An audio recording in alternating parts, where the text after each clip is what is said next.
core pharmacology for the nursing student, the pharm mindset that solves most questions. Let's begin with something that will change how you think about medications. A simple framework that makes complex pharmacology suddenly clear. It's not about memorizing thousands of drug names or endless lists of side effects. It's about understanding one fundamental principle that unlocks almost everything else. Always think, if the drug does its job too well, what happens? This single question is perhaps the most powerful tool in pharmacology, because most side effects, most adverse reactions, most complications aren't random. They're simply the drug doing exactly what it's designed to do, but doing it too much. Blood pressure medications lower blood pressure. That's their job. But if they do that job too well, you get hypotension. The patient becomes dizzy, lightheaded, at risk for falls. Insulin lowers blood sugar. That's what it's supposed to do. But push it too far and you have hypoglycemia. The patient becomes confused, shaky, potentially unconscious. Anticoagulants prevent clots, essential for many patients, but thin the blood too much and you have bleeding, sometimes minor, sometimes life-threatening. This logic, this way of thinking, helps on exams and in practice. When you see a question about a drug you've never heard of, if you can figure out what the drug is supposed to do, you can predict what will happen if it works too well. You can anticipate the complications. You can answer questions about monitoring and patient teaching. It's not memorization, it's reasoning. And that reasoning will carry you through situations that no amount of memorization ever could. Now, when you're faced with a patient experiencing multiple drug effects, multiple symptoms, multiple concerns, how do you prioritize? How do you know what matters most? Many pharmacology questions can be answered by prioritizing airway, breathing, circulation, and mental status. This is your anchor, your foundation. Any drug effect that compromises breathing takes priority. Bronchospasm from a beta blocker, respiratory depression from an opioid, anaphylaxis from an antibiotic. These aren't just side effects to monitor. These are immediate threats to life. Breathing comes first, always. And right after breathing, severe hypotension or arrhythmia. These compromise circulation. They prevent oxygen from reaching tissues. They can lead to cardiac arrest, stroke, organ failure. So when you're looking at a scenario, when you're deciding which finding to report first, which intervention to prioritize, ask yourself, is this affecting the airway, breathing, circulation, or mental status? If yes, that's your answer. Everything else, the nausea, the rash, the headache, the mild dizziness, all of that matters, but not as much. Not right now. Not when something more fundamental is at stake. For LPNS and RNS, safe pharmacology practice always includes verifying indication, checking baseline data, reassessing after administration, and documenting both the effect and any adverse reactions. This is the full loop, the complete cycle of safe medication administration. And this full loop of assessment, intervention, and evaluation is what exam questions are designed to test. They're not testing whether you can name a drug. They're testing whether you understand the process. Before you give a medication, you verify the indication. Why is this patient getting this drug? Does it make sense given their diagnosis, their symptoms, their current condition. Then you check baseline data. What are the vital signs? What are the relevant lab values? What's the patient's weight if you're calculating a dose? These baselines aren't just numbers. They're your reference points. They tell you if it's safe to give the drug, and they give you something to compare to after administration. Then you give the medication, but you're not done. You reassess. Did it work? Did the pain decrease? Did the blood pressure come down? Did the breathing improve? And just as importantly, are there any adverse reactions? Any unexpected effects? And finally, you document all of it. The baseline, the administration, the effect, any adverse reactions. Because if it's not documented, it didn't happen. And documentation isn't just for legal protection. It's communication. It's how the next nurse knows what happened. It's how the provider tracks the patient's response. The 6 rights are foundational: right patient, drug, dose, route, time, documentation. You've heard these before. You'll hear them again. And NCLEX style questions frequently hinge on which right was violated in a scenario. They'll describe a situation where something went wrong, and your job is to identify where the process broke down. Did the nurse give the medication to the wrong patient? That violates the right patient. Did they give 10 milligrams instead of 1 milligram? Right dose. Did they give an oral medication intravenously? Right route. Did they give it 4 hours late? Right time. These aren't abstract concepts. They're specific, concrete checkpoints. And every single one exists because someone, somewhere, made an error that harmed a patient. The 6 rights are built on hard lessons, on mistakes that had consequences. And exam questions test them relentlessly because following them prevents those mistakes. Every time, without exception. For many chronic medications, antihypertensives, antidepressants, seizure medications, abrupt stopping can be dangerous. The body adapts to these medications. It adjusts, it compensates. And when you suddenly remove the drug, those adaptations can cause serious problems. Blood pressure can spike dangerously high. Depression can return with intensity. Seizures can occur even in someone who's been controlled for years. This is called rebound effect or withdrawal, and it's real. It's serious. Patient teaching should include not discontinuing suddenly and contacting the provider before making changes. This is crucial education.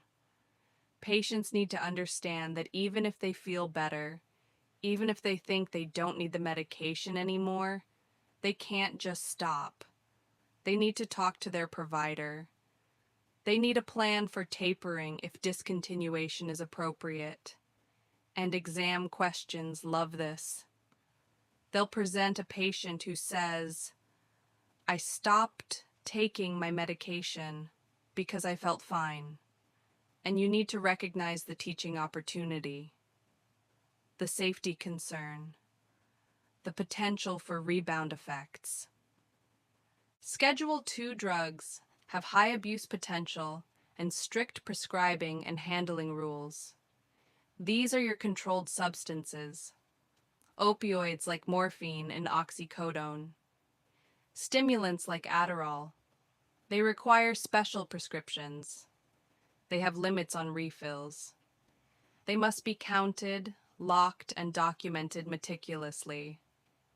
Schedule 4 and 5 drugs have lower abuse potential. Things like certain benzodiazepines, some cough medications. The rules are less strict, but they're still controlled. Exam questions often test safe handling and documentation of these medications. They might ask about what to do with a wasted dose, how to document a discrepancy in the count, what the nurse should do if a patient refuses a scheduled controlled substance. These aren't trick questions. They're testing whether you understand the responsibility that comes with handling these medications, the legal and ethical obligations, the accountability. Insulin, heparin, and IV opioids are classic high alert medications. They require extra checks because small errors can cause severe harm. Sometimes independent double checks, where two nurses separately verify the dose, the calculation, the concentration. This isn't because nurses are incompetent. It's because these drugs are unforgiving. A decimal point error with insulin can mean the difference between correcting blood sugar and causing seizures from hypoglycemia. A dosing error with heparin can cause life-threatening bleeding. An error with intravenous opioids can cause respiratory arrest. High alert medications deserve heightened vigilance, slowed pace, careful attention. And exam scenarios often involve these drugs specifically to test whether you recognize the need for extra caution, whether you would verify independently, whether you would question an unusual dose, whether you understand the stakes. Many intravenous medications must be given via infusion pump and diluted correctly. This is about control, precision, safety. Rapid intravenous push of the wrong drug can cause lethal arrhythmias or cardiac arrest. Electrolytes are common culprits. Potassium given too fast can stop the heart. Magnesium given incorrectly can cause respiratory depression. These aren't theoretical risks. They're documented causes of patient death. So when you see IV medications, especially electrolytes, especially medications that require dilution, think carefully. Verify the dilution. Verify the rate. Use a pump if indicated. Don't rush. Don't take shortcuts. Because with IV medications, there's no taking it back. Once it's in the vein, it's in the system. The effect is immediate. And if it's wrong, if it's too fast, if it's too concentrated, the consequences can be irreversible. Polypharmacy in older adults greatly increases the risk of adverse drug reactions. When someone is taking multiple medications, 5, 10, sometimes 15 or more, the interactions multiply. The burden on liver and kidneys increases. The side effects overlap and compound, and older adults are especially vulnerable. Their organs don't metabolize and excrete drugs as efficiently. Their body composition has changed. They're more sensitive to many medications. Sedatives, anticholinergics, and opioids are especially associated with falls, confusion, and delirium in older adults. A dose that might be fine for a younger patient can cause serious problems in an elderly patient. They might become confused, disoriented, unsteady. They might fall and fracture a hip. They might develop delirium that looks like dementia. And exam questions frequently test this. They'll describe an older adult on multiple medications experiencing confusion or falls, and you need to recognize that polypharmacy might be the cause, that reducing medications, simplifying the regimen might be the answer. And finally, a specific interaction that appears on exams with surprising frequency. Grapefruit juice can interact with several medications, increasing drug levels and side effect risk. Grapefruit inhibits an enzyme in the intestine that normally breaks down certain drugs. Without that enzyme working properly, more of the drug gets into the bloodstream. Levels go higher than intended. Side effects become more likely, more severe. This affects some statins, some calcium channel blockers, certain immunosuppressants, and others. And patient teaching questions about this are common. They'll ask what you should teach a patient starting simvastatin. Or they'll describe a patient on amlodipine who's experiencing side effects and mentions drinking grapefruit juice daily. You need to make the connection. You need to recognize the interaction. You need to teach the patient to avoid grapefruit juice or switch to a different medication.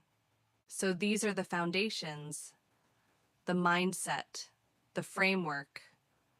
When you think about drugs doing their job too well, when you prioritize based on ABCS and mental status, when you follow the full assessment loop and the 6 rights, when you understand controlled substances and high alert medications, when you're cautious with IV drugs and aware of polypharmacy risks, when you know about common interactions like grapefruit juice, you're thinking like a safe practitioner. You're thinking the way exam questions expect you to think. This isn't about memorizing every drug. It's about understanding principles, about reasoning through scenarios, about asking the right questions. And as you rest now, as you let this settle, know that this framework is building in your mind. These patterns are forming. And when you encounter pharmacology questions, whether on an exam or in practice, you'll have a way to think through them, a way to reason, a way to arrive at safe, correct answers, even when you don't know every detail. That's the power of the pharm mindset. Not knowledge alone, but a way of thinking that generates the right answers. A framework that guides safe practice. And now, that framework is yours. Toxicity Radar Plus Antidotes, your emergency toolkit. There are medications that forgive mistakes, that have wide margins of safety, where being a little off on the dose or the timing doesn't cause much harm. And then there are medications that don't forgive anything, where the difference between therapeutic and toxic is razor thin, where a small change in kidney function or a minor dose adjustment can push a patient from stable to seriously ill.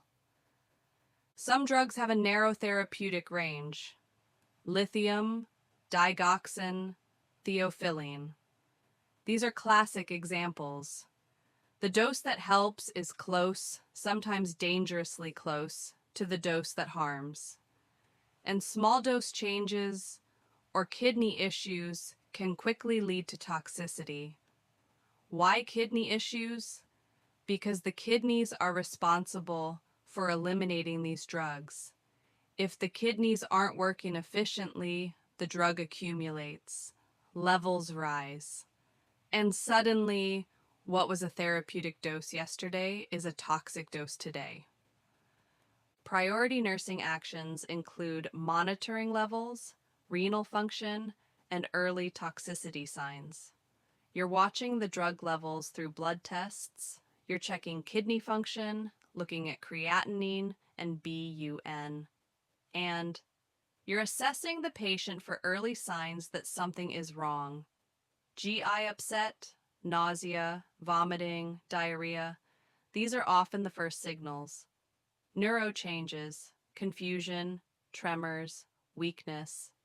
Vision changes, blurred vision, seeing halos around lights, especially with digoxin. These aren't minor annoyances. These are warning signs. the body's way of saying the drug level is too high. That toxicity is developing. And when you see these signs, action is required.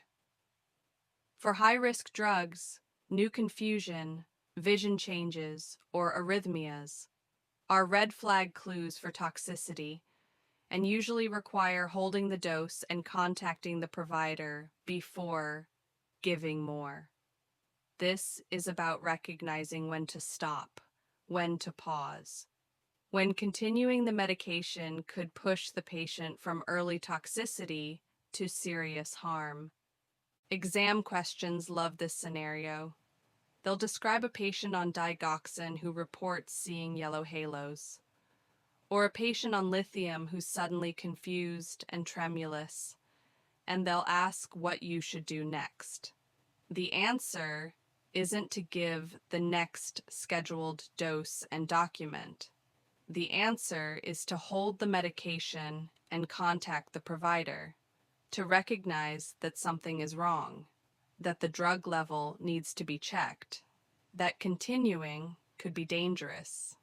Now, when toxicity progresses beyond early signs, when a patient has taken too much of a medication or is experiencing serious adverse effects, antidotes become crucial. Many exams expect knowledge of classic antidote pairs. These are the combinations you need to know reflexively, without hesitation. Because in an emergency, there's no time to look them up. Naloxone for opioids. If someone has respiratory depression from morphine or fentanyl or any opioid, naloxone reverses it. Flumazenil for benzodiazepines. If a patient is overly sedated from lorazepam or diazepam, flumazenil can reverse that sedation. Vitamin K for warfarin. If someone on warfarin is bleeding or their INR is dangerously high, vitamin K helps restore clotting. Protamine sulfate for heparin. If heparin causes bleeding, protamine is the antidote. Knowing these quickly points you to the safest priority action in emergencies. These pairs show up on exams constantly. They appear in scenarios, in priority questions, in emergencies. And knowing them isn't just for exams, it's for real practice. For the moment when someone's breathing is compromised, or they're bleeding and you need to act fast. But here's something crucial about reversal agents that many people don't fully appreciate. When a reversal agent is given, LPNS and RNS must increase monitoring.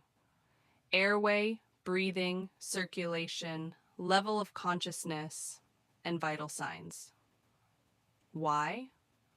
Because the antidote can wear off before the original drug.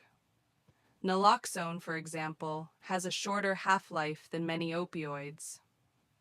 You give it, the patient's breathing improves, they wake up. But an hour later, the naloxone is wearing off and the opioid is still in their system. Respiratory depression can return. The patient can become sedated again. This is why after giving reversal agents, monitoring intensifies. You're watching closely.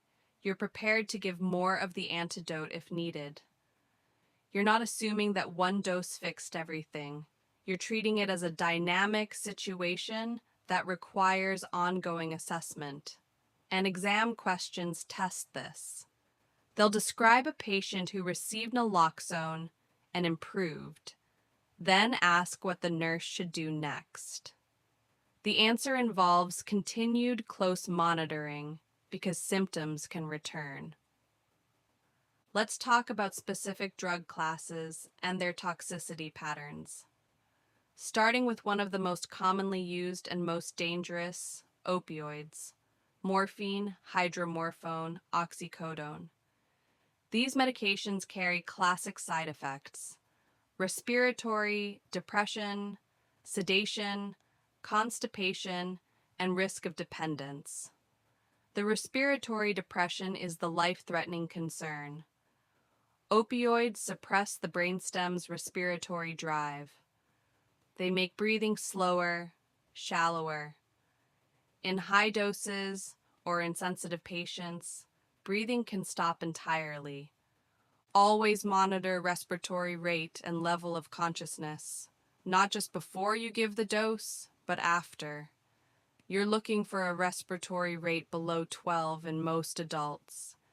You're looking for decreased level of consciousness, difficulty, arousing the patient.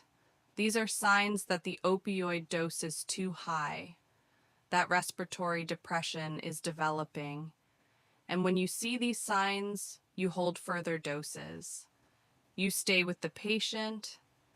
You prepare to use naloxone if breathing becomes inadequate. You don't wait until they stop breathing to act. You intervene at the first signs of trouble. And beyond respiratory depression, don't forget constipation. It's not life-threatening, but it's incredibly common and incredibly uncomfortable. Opioids slow gut motility. They cause constipation in nearly everyone who takes them regularly. Patient teaching should include increasing fluids, fiber, activity if possible, and often using stool softeners or laxatives, because untreated opioid-induced constipation can lead to impaction, obstruction, serious complications. Benzodiazepines usually end in -pam or -lam, lorazepam, alprazolam, diazepam, clonazepam. This naming pattern helps you recognize them quickly, and they cause CNS depression, sedation, and risk of respiratory depression, especially with opioids or alcohol. Benzos alone are relatively safe in overdose, but combine them with opioids or alcohol, and the respiratory depression risk multiplies. The sedation becomes profound. The risk of death increases dramatically.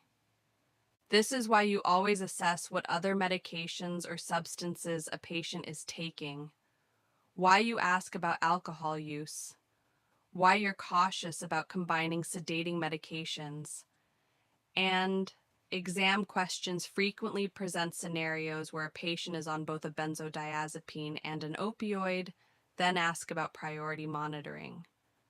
The answer involves respiratory status. Always. The combination is dangerous specifically because both drugs suppress breathing. SSRIs often end in dashine or -pram, sertraline, fluoxetine, citalopram, escitalopram, paroxetine. These are first-line treatments for depression and anxiety. They're generally well tolerated, but they have side effects. Watch for sexual dysfunction, decreased libido, difficulty with arousal or orgasm. This is common and often not discussed, but it's a major reason people stop taking these medications. GI upset, nausea, diarrhea, especially when first starting. This usually improves with time. And then there's the red flag risk, serotonin syndrome, agitation, hyperreflexia, fever, confusion, rapid heart rate, high blood pressure. This happens when serotonin levels get too high, usually from combining SSRIs with other serotonergic drugs, maybe another antidepressant, maybe certain pain medications, maybe supplements like St. John's wort. Serotonin syndrome is rare but serious. It can be life-threatening, and you need to recognize it. The combination of agitation, muscle twitching, or hyperreflexia, and fever in someone on an SSRI should trigger immediate concern. Hold the medication. Contact the provider. This is an emergency.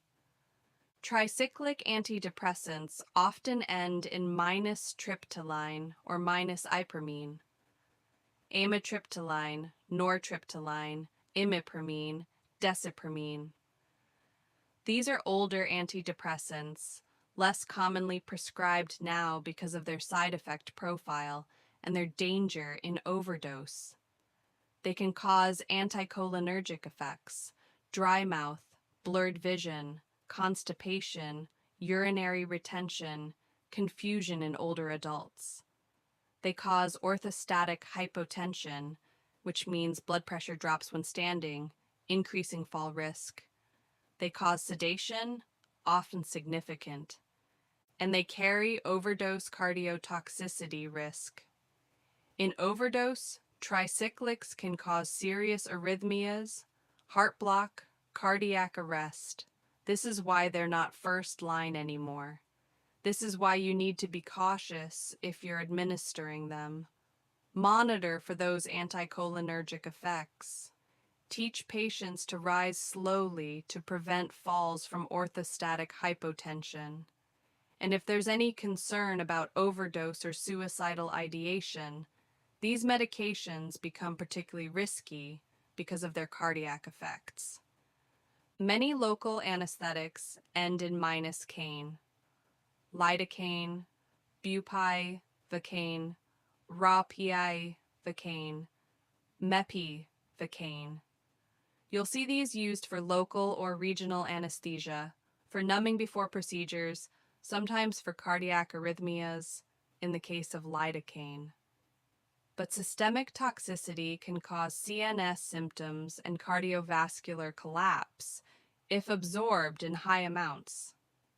If too much gets into the bloodstream, if it's injected into a vessel accidentally, if absorption is excessive. CNS symptoms come first: tinnitus, ringing in the ears, metallic taste, confusion, agitation, slurred speech, and if it progresses, seizures. Then cardiovascular effects: hypotension, bradycardia, arrhythmias, cardiovascular collapse. This is rare, but it's serious when it happens. And you need to know the progression. You need to recognize early signs so intervention can happen before it reaches the cardiovascular stage. If a patient receiving local anesthesia suddenly reports ringing in the ears or feeling strange, that's a warning. That's potential toxicity developing. And finally, a class of medications used in emergencies for heart attacks and strokes: thrombolytics, clot busters. They often end in -ACE, alteplase, tenecteplase, retaplase. These medications dissolve clots. They're life-saving. They can restore blood flow to the heart or brain, preventing or minimizing damage. But their major risk is severe bleeding, because if they can dissolve pathological clots, they can also cause bleeding anywhere in the body. Frequent neurochecks and monitoring for any bleeding are critical. You're watching for signs of intracranial bleeding, changes in level of consciousness, severe headache, vision changes, weakness, any neurological change. You're watching for bleeding from IV sites, gums, in urine or stool, anywhere. You're checking vital signs frequently because internal bleeding can cause hypotension and tachycardia before it's visible. Thrombolytics require intensive monitoring. They require a nurse who understands the risks and knows what to watch for. And exam questions will test this. They'll describe a patient receiving alteplase for a stroke, then ask about priority nursing actions. The answer always involves monitoring for bleeding and neurological changes. Always. So this is your toxicity radar and your emergency toolkit. You know the drugs with narrow therapeutic ranges and how to monitor for early toxicity. You know the red flags, confusion, vision changes, arrhythmias, that signal holding the dose. You know the antidote pairs that save lives. You know that monitoring must increase after giving reversal agents because effects can return. You know opioid risks, benzodiazepine risks, SSRI, and tricyclic considerations, local anesthetic toxicity patterns, and thrombolytic bleeding risk. This knowledge isn't just for exams, it's for protecting patients, for recognizing danger early, for acting quickly when seconds matter.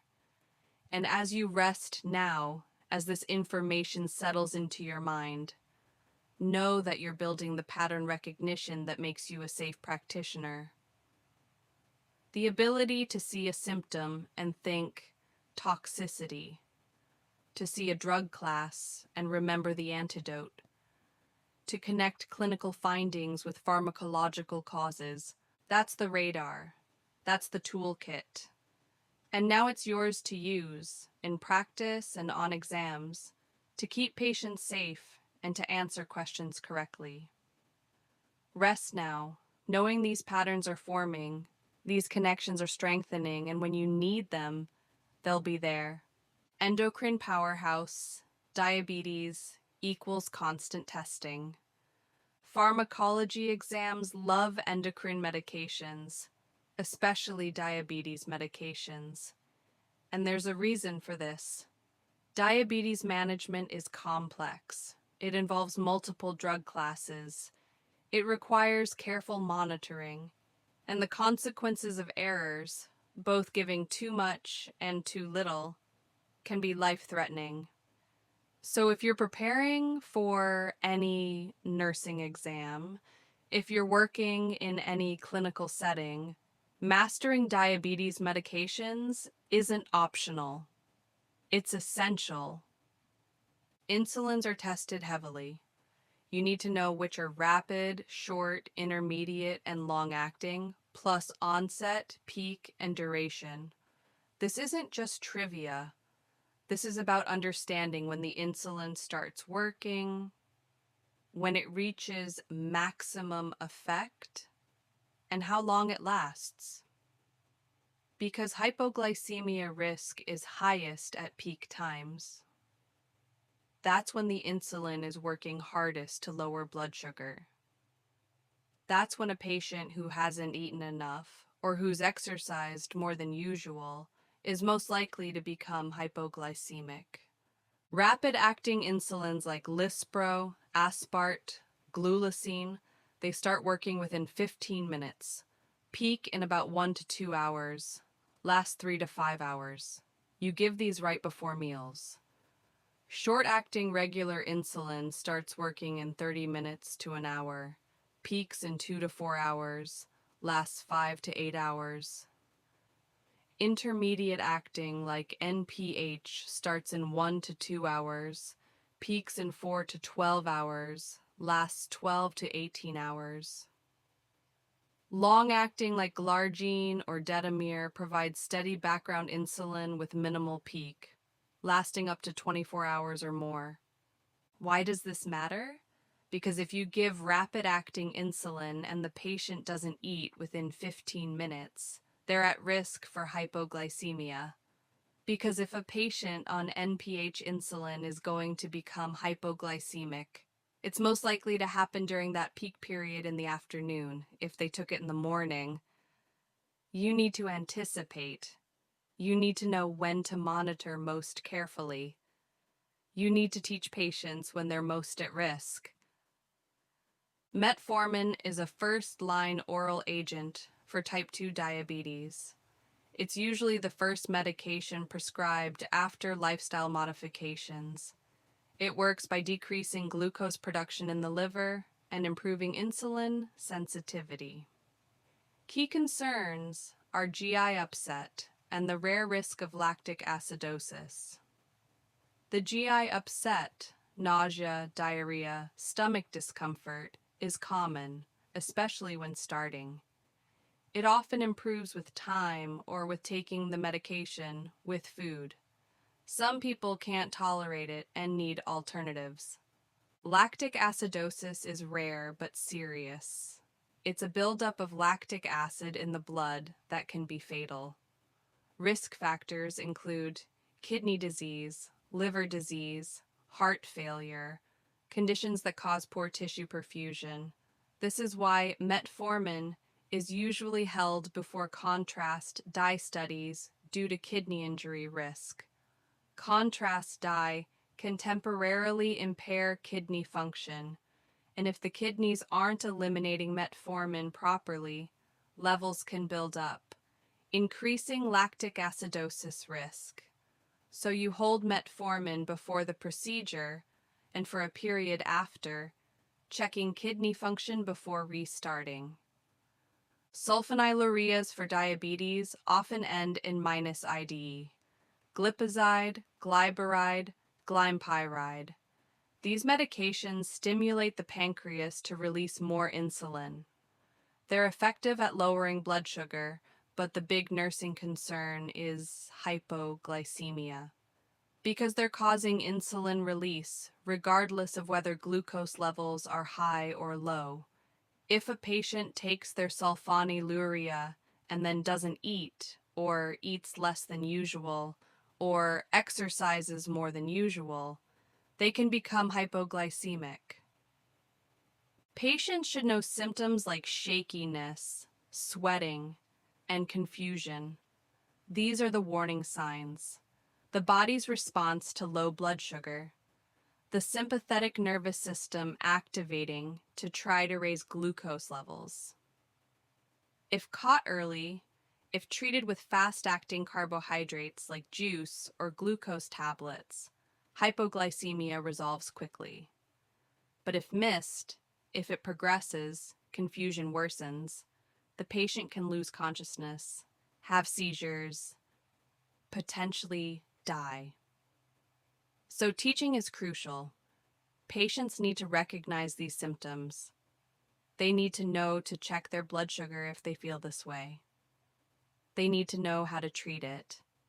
And beyond hypoglycemia, sulfonylureas can cause weight gain, because more insulin means more glucose being stored. This can be frustrating for patients, especially when weight loss is part of diabetes management.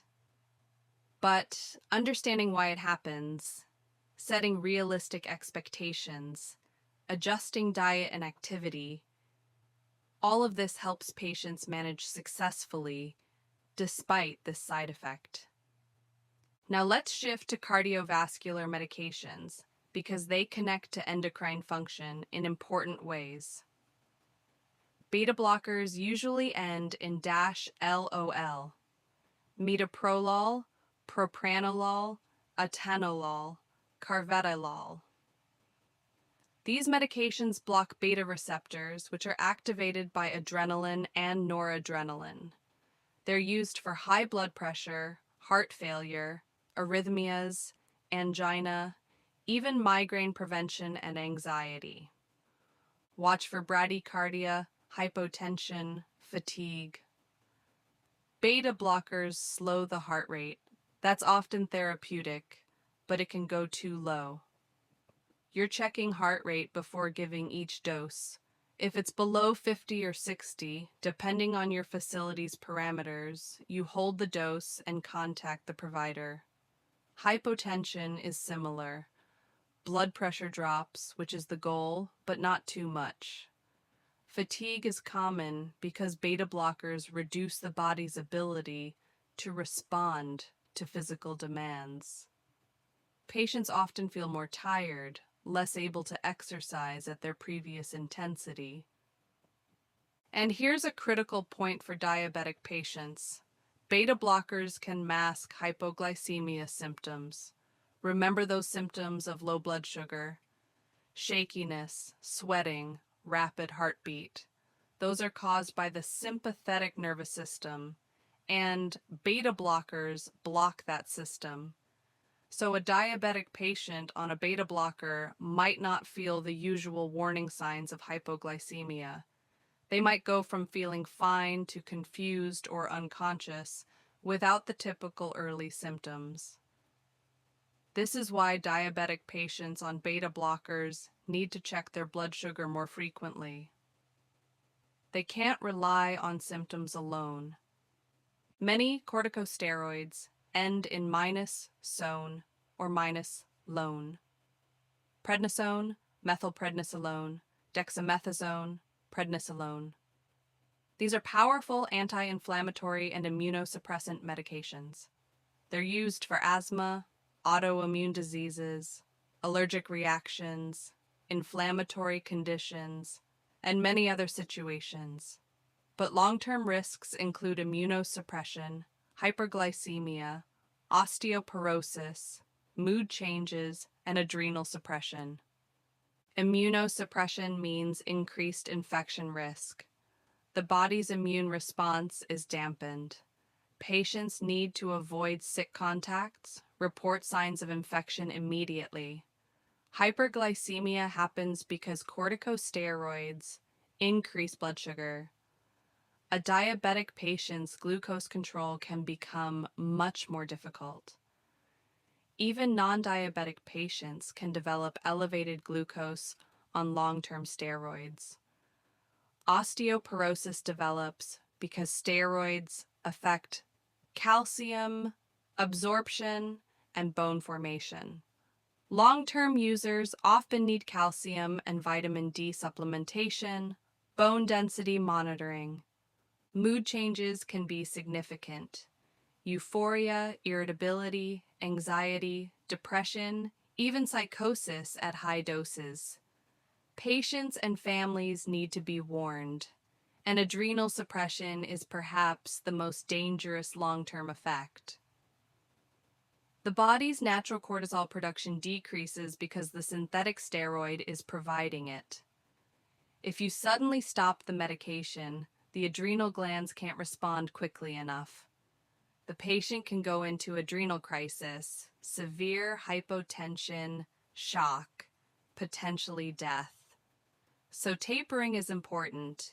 You gradually reduce the dose, giving the adrenal glands time to resume normal function. Exam questions love this. They'll ask about a patient who stopped prednisone suddenly, and you need to recognize the risk of adrenal insufficiency. Loop diuretics often end in -semi-D, furosemide, bumetanide, torsemide. These are powerful diuretics used for heart failure, pulmonary edema, fluid overload, sometimes hypertension. They work in the loop of Henle in the kidney, causing significant fluid and electrolyte loss. Watch for hypokalemia, dehydration, ototoxicity at high doses, and monitor daily weights and electrolytes. Hypokalemia is the major concern. These diuretics cause potassium loss. Low potassium can cause muscle weakness, cramping, arrhythmias, potentially life-threatening heart rhythm disturbances. You're monitoring potassium levels regularly. You're teaching patients about potassium-rich foods. Often patients are prescribed potassium supplements. Dehydration happens because these are potent diuretics. Too much fluid loss can lead to hypotension, dizziness, kidney injury. Daily weights help monitor fluid status. Rapid weight loss suggests too much diuresis. Ototoxicity, or hearing damage, can occur with high doses or rapid IV administration. It's usually reversible if caught early, but can be permanent. Patients might report tinnitus or hearing loss. This is a reason to give IV furosemide slowly, not as a fast push. Thiazide diuretics commonly end in -thiazide, hydrochlorothiazide, chlorothiazide, chlorthalidone. These are milder diuretics than loop diuretics, commonly used for hypertension and mild fluid retention. They can cause hypokalemia, hyponatremia, hyperuricemia, and mild hyperglycemia. Again, potassium loss is a concern, requiring monitoring and supplementation. Hyponatremia or low sodium can cause confusion, weakness, in severe cases seizures or coma. Hyperuricemia means elevated uric acid, which can trigger gout attacks in susceptible patients. If a patient on a thiazide develops sudden severe joint pain, especially in the big toe, think gout. And mild hyperglycemia means thiazides can raise blood sugar slightly, something to monitor in diabetic patients or those at risk for diabetes. Statins end in -statin.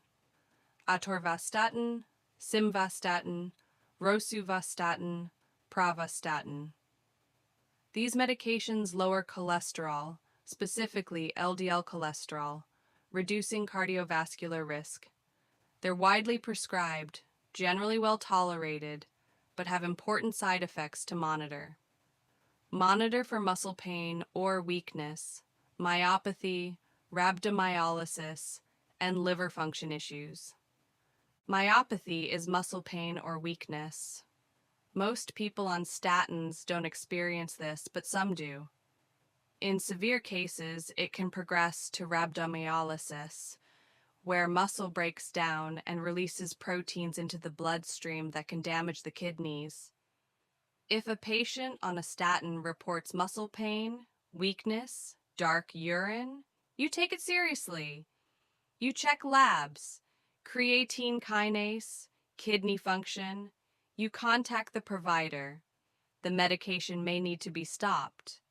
Liver function issues are less common, but possible. Statins are metabolized by the liver. Baseline liver function tests are done, then monitored periodically. If liver enzymes rise significantly, the medication may need to be discontinued or the dose reduced. And finally, a newer class of anticoagulants. Direct oral anticoagulants often end in -xaban, rivaroxaban, apixaban, edoxaban. These are alternatives to warfarin for preventing clots in atrial fibrillation, treating deep vein thrombosis and pulmonary embolism. They're easier to manage than warfarin, no dietary restrictions, no frequent lab monitoring. But the main risk is bleeding. Teach patients about signs of internal or unusual bleeding, blood in urine or stool, unusual bruising, bleeding gums, nosebleeds that won't stop, severe headache or confusion that could indicate intracranial bleeding. Any fall or injury, especially head injury, is concerning in someone on anticoagulants. They need to seek medical attention. They need to tell any healthcare provider they're on this medication before procedures or surgeries. So, here's your endocrine and related medication framework. You know insulin types and their timing. You know metformin's benefits and risks, including when to hold it. You know sulfonylureas cause hypoglycemia and require patient education. You know beta blockers can mask hypoglycemia symptoms. You understand corticosteroid risks and the importance of tapering. You know loop and thiazide diuretics both cause electrolyte imbalances that need monitoring. You know statins require muscle and liver monitoring. You know direct oral anticoagulants carry bleeding risk. This is the endocrine powerhouse, plus the cardiovascular and metabolic medications that frequently connect to endocrine function. And as you rest now, as your mind processes this information, these patterns are solidifying. These drug endings are becoming familiar. These side effects are connecting to mechanisms. And when you see these medications on an exam or in practice, you'll recognize them. You'll know what to monitor. You'll know what to teach. You'll know how to keep patients safe. That's the goal. Not just memorization, but understanding. Not just knowing facts, but seeing patterns. And now those patterns are forming, settling into your mind as you rest, ready to emerge when you need them. Cardiovascular and respiratory essentials. Let's continue building your pharmacology framework with medications that affect the heart, blood vessels, and lungs. These drug classes appear constantly in clinical practice and on exams. They're used for some of the most common conditions: hypertension, heart failure, asthma, COPD, and understanding how they work, what to monitor, and what can go wrong is fundamental to safe nursing practice. ACE inhibitors usually end in -pril: lisinopril, enalapril, ramipril, captopril. These medications block an enzyme that produces angiotensin, a substance that constricts blood vessels. By blocking this enzyme, blood vessels relax, blood pressure decreases, and the heart doesn't have to work as hard. They're used for hypertension, heart failure, and protecting kidney function in diabetic patients. Watch for a persistent dry cough, hyperkalemia, and angioedema. The dry cough is common, affecting maybe 10 to 15% of patients. It's caused by the buildup of bradykinin, a substance that ACE normally breaks down. The cough is annoying, but not dangerous. However, if it's intolerable, the patient may need to switch to a different class of medication. Hyperkalemia, or high potassium, happens because ACE inhibitors affect how the kidneys handle potassium. You're monitoring potassium levels, being cautious about potassium supplements or potassium-rich foods. And angioedema is the serious one. It's swelling, usually of the face, lips, tongue, or throat. It can happen at any time, even after taking the medication for years, though it's most common when starting. If a patient develops swelling of the tongue or throat, this is an emergency. The airway can become blocked. They need immediate treatment, stopping the ACE inhibitor, giving antihistamines, possibly epinephrine, possibly intubation if swelling is severe. Exam questions often test this. They'll describe a patient on lisinopril who develops lip swelling, and you need to recognize this as angioedema and know it's a reason to stop the medication immediately. ARBS, or angiotensin receptor blockers, often end in -sartan, losartan, valsartan, irbesartan. These work similarly to ACE inhibitors, but at a different point in the same pathway. They block the receptor where angiotensin acts, rather than blocking its production. The effects are similar: lower blood pressure, reduced cardiac workload, kidney protection, and they're often used when someone can't tolerate an ACE inhibitor, particularly because of that persistent cough. ARBS have similar side effects to ACE inhibitors, but without the cough. Still risk of hyperkalemia, still risk of angioedema, though it's rarer with ARBS than with ACE inhibitors. Still need to monitor kidney function and potassium. And like ACE inhibitors, both drug classes are contraindicated in pregnancy. They can cause serious fetal harm, particularly in the second and third trimesters. So any woman of childbearing age on these medications needs education about contraception and the importance of telling her provider immediately if she becomes pregnant. Calcium channel blockers often end in dipine or include words like diltiazem or verapamil. Amlodipine, nifedipine, diltiazem, verapamil. These medications block calcium from entering heart and blood vessel cells, which causes blood vessels to relax and can slow heart rate depending on the specific drug. The dipine drugs primarily affect blood vessels. They cause vasodilation, lower blood pressure, help with angina.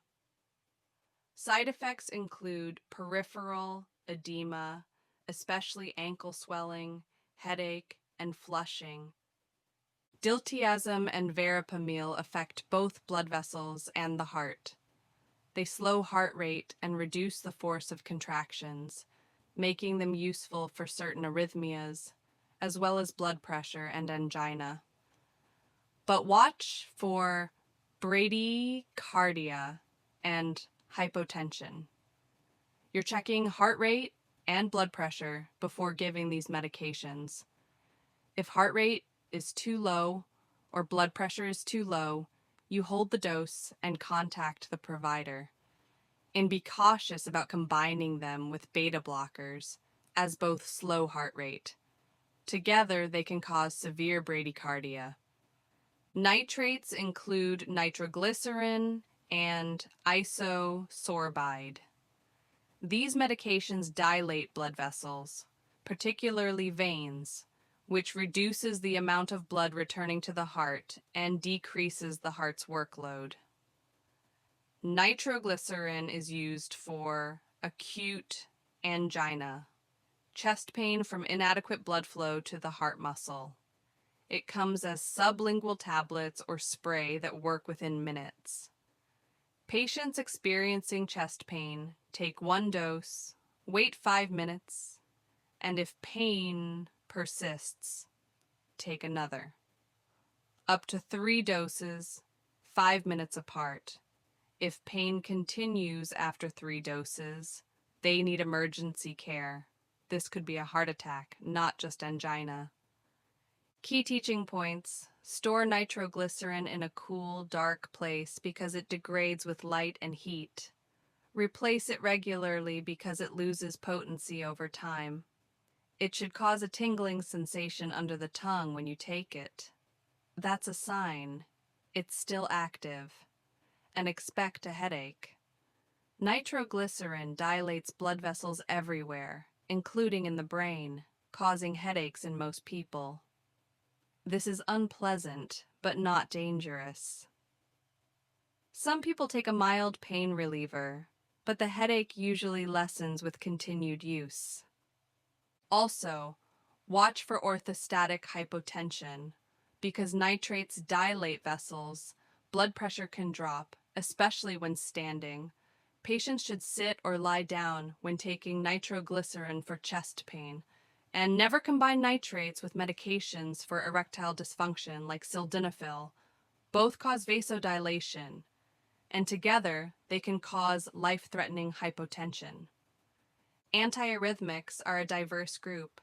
Some are beta blockers, some are calcium channel blockers. Others have unique mechanisms. Amiodarone is a common one, used for serious ventricular arrhythmias and atrial fibrillation. It's effective but has significant side effects with long-term use: pulmonary toxicity, thyroid dysfunction, liver toxicity, corneal deposits, and photosensitivity.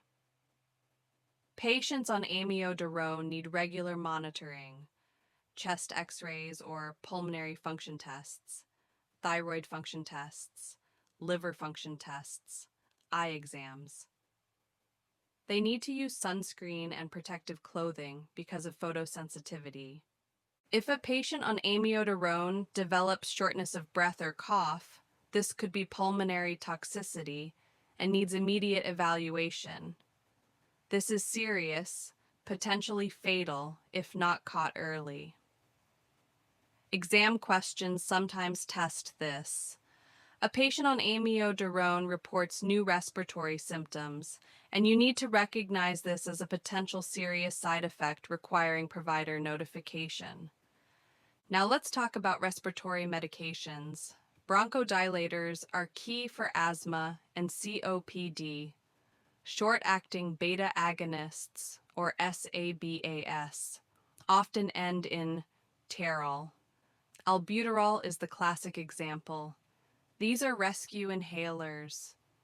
They work quickly, within minutes, to relax airway smooth muscle and open airways.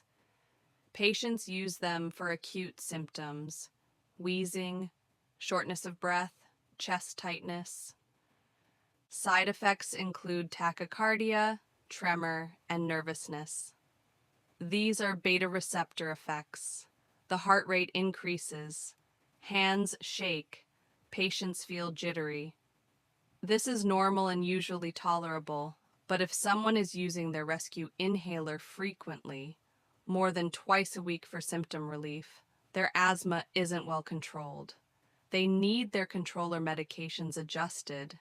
This is an important teaching point. The rescue inhaler treats symptoms, but doesn't prevent them. Over-reliance on rescue inhalers suggests inadequate long-term control.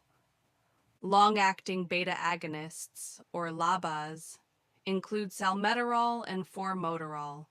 These provide bronchodilation for 12 to 24 hours, but they should never be used alone for asthma, only in combination with inhaled corticosteroids.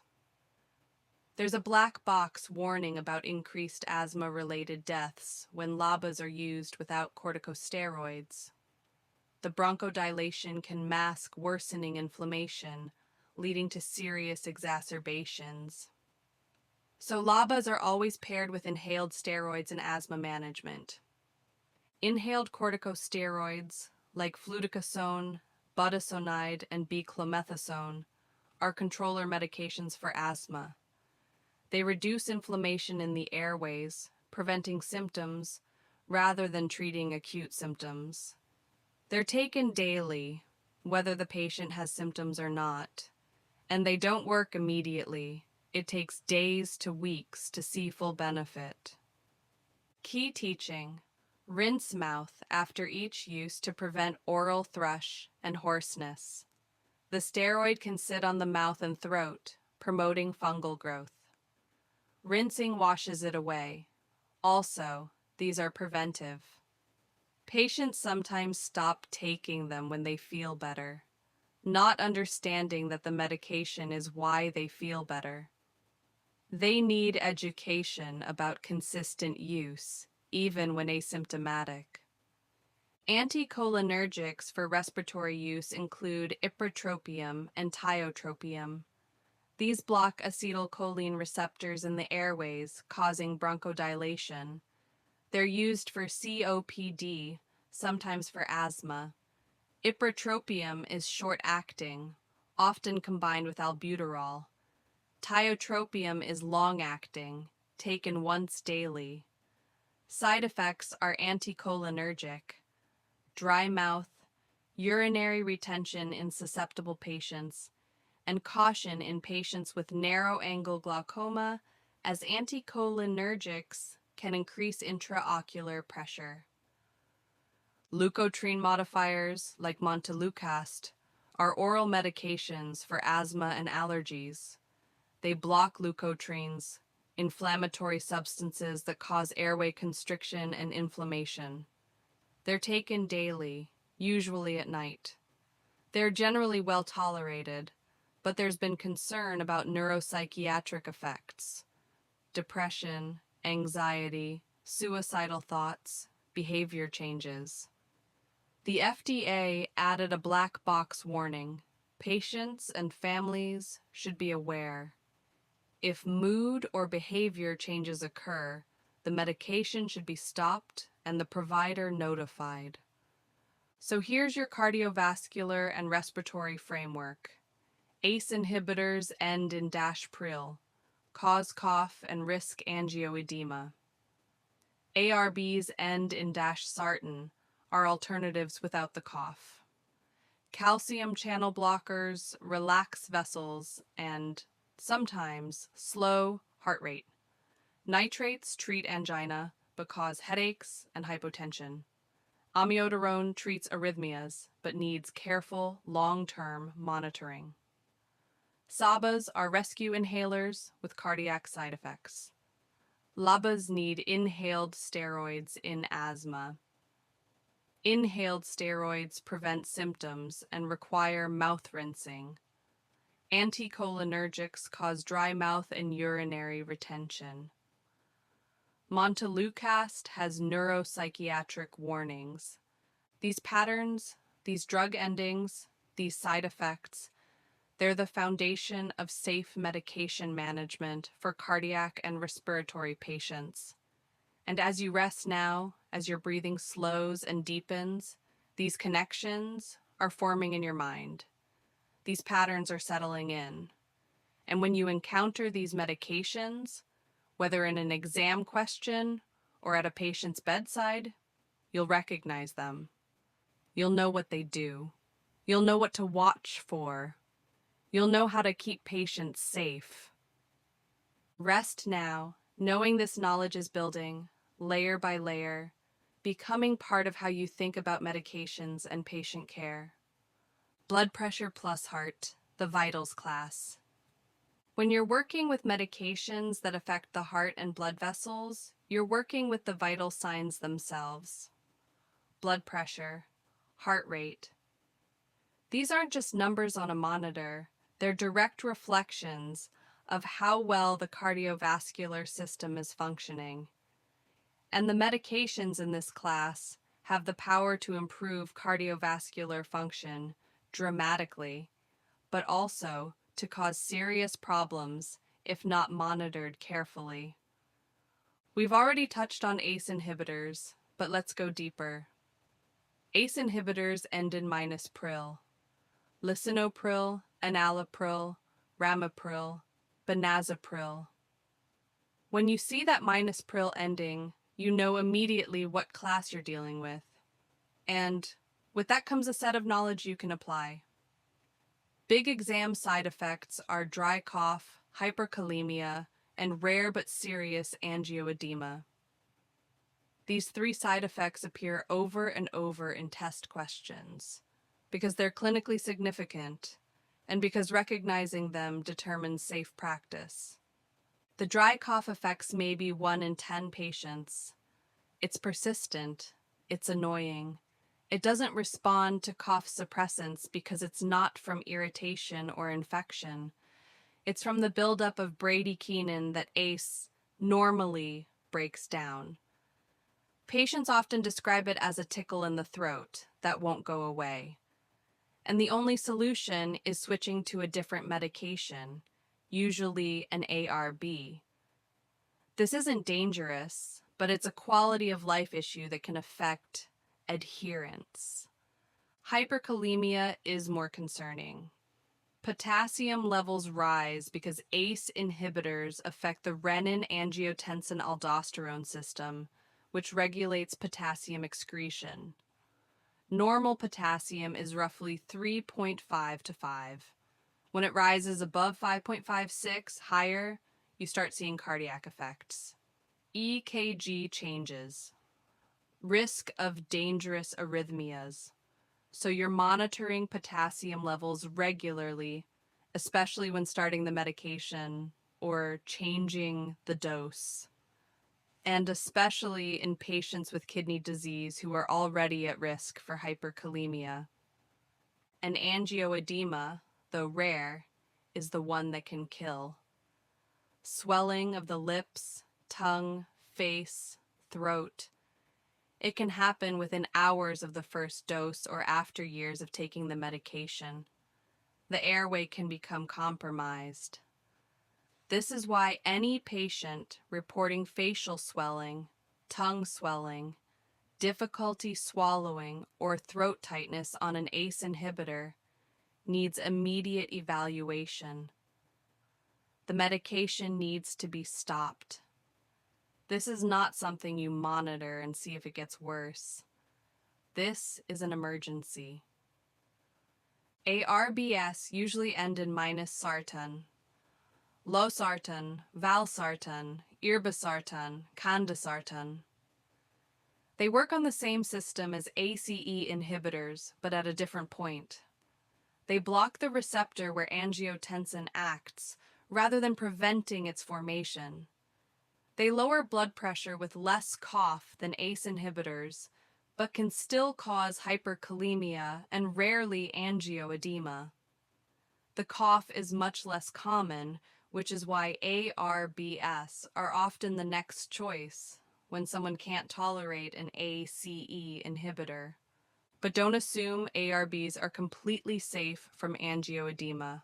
It's rare, but it can happen. And hyperkalemia risk is similar to ACE inhibitors. Same monitoring, same cautions about potassium supplements and salt substitutes that contain potassium. Same concerns in patients with kidney disease. The mechanisms differ slightly, but the nursing considerations are largely the same. Calcium channel blockers often end in -dipine, amlodipine, nifedipine, felodipine, though diltiazem and verapamil are exceptions. The -dipine drugs primarily affect blood vessels. They cause vasodilation, which lowers blood pressure and reduces the heart's workload. Watch for hypotension, bradycardia with non-dihydropyridines, edema, and constipation. The blood pressure lowering is therapeutic, but it can go too far. You're checking blood pressure before each dose, holding if it's too low, teaching patients about signs of hypotension like dizziness or lightheadedness. Edema, particularly ankle swelling, is common with the dipine drugs. It happens because of how these medications affect the blood vessels in the legs. It's not from heart failure or kidney problems. It's a direct effect of the drug. It's cosmetically bothersome and can be uncomfortable, but it's not dangerous. Some patients can't tolerate it and need a different medication. Others adjust or use compression stockings. Diltiazem and verapamil are different. They're non-dihydropyridines. They affect the heart more than the dipine drugs do. They slow heart rate and reduce the force of contractions. So bradycardia is a concern, heart rate dropping too low. And constipation is particularly common with verapamil. Patients need teaching about increasing fluid and fiber, possibly using stool softeners, because this can be quite uncomfortable. Nitroglycerin is a potent vasodilator used for chest pain. It's one of the oldest cardiac medications, and it's still essential. Key nursing points include checking blood pressure before each dose, teaching patients that headache and flushing are common, and ensuring they sit or lie down to reduce risk of falls from hypotension. When someone has angina, when their heart isn't getting enough oxygen and they're experiencing chest pain, nitroglycerin dilates the blood vessels, reducing the heart's workload and often relieving the pain within minutes. But that vasodilation affects the entire body. Blood pressure drops, patients can become dizzy, lightheaded. If they're standing, they can fall. So the teaching is clear: sit down or lie down when you take nitroglycerin. Don't stand up quickly after taking it. And the headache is almost universal. The blood vessels in the brain dilate just like everywhere else, causing a pounding headache. Patients need to know this is normal, expected, not dangerous. It usually lessens with repeated use. And here's a critical safety point. Nitroglycerin should not be combined with phosphodiesterase 5 inhibitors like sildenafil. Both cause vasodilation. Together, they can cause life-threatening hypotension. Blood pressure can drop so low that perfusion to vital organs is compromised. This medication reconciliation detail is frequently tested. You're asking male patients about erectile dysfunction medications. You're teaching them never to combine these medications. And if a patient on nitrates takes sildenafil and develops chest pain, nitroglycerin cannot be used. It's a complex situation that requires emergency care. Many traditional anticoagulants have the ending dasherin, warfarin, heparin, enoxaparin. These medications prevent clot formation or growth. They're essential for patients with atrial fibrillation, artificial heart valves, history of blood clots, and many other conditions. But monitor for bleeding. That's the constant concern. Any cut, any injury, any internal bleeding becomes more significant when someone is anticoagulated. Teach about soft toothbrush and electric razor. Hard bristled toothbrushes can cause gum bleeding. Manual razors can cause cuts.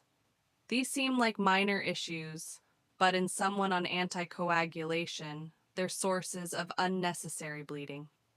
And with warfarin, check INR regularly. INR, or International Normalized Ratio, measures how thin the blood is. The target range depends on why the patient is anticoagulated, but it's typically 2 to 3. Too low and they're at risk for clots. Too high and they're at risk for bleeding. Warfarin is tricky because so many things affect it. Diet, other medications, illness, alcohol. Patients need consistent vitamin K intake because vitamin K affects how warfarin works. They need to tell every healthcare provider they're on warfarin before any procedure. They need to know signs of bleeding to report. It's a medication that requires significant patient education and ongoing monitoring. Aminoglycosides often end in -mycin or -mycin, gentamicin, tobramycin, amikacin. These are powerful antibiotics used for serious infections.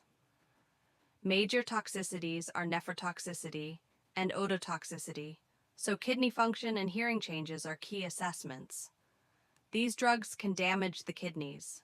You're monitoring kidney function tests, creatinine BUN, before starting treatment and regularly during treatment. If kidney function declines, the dose may need to be adjusted or the medication stopped. And ototoxicity means damage to hearing or balance. Patients might report ringing in the ears, hearing loss, dizziness, balance problems. This can be permanent. So you're asking about these symptoms. You're teaching patients to report them immediately. And dosing is carefully calculated based on kidney function, because the kidneys excrete these drugs.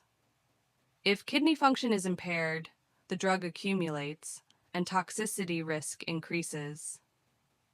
NSAIDs often end in -propan, ibuprofen, ketoprofen, naproxen. These are anti-inflammatory medications widely used for pain, fever, inflammation. But monitor for GI bleeding, ulcer risk, kidney injury, and caution with other anticoagulants. NSAIDs inhibit prostaglandins, which protect the stomach lining. Without that protection, the stomach is more susceptible to damage from stomach acid. Ulcers can form. Bleeding can occur.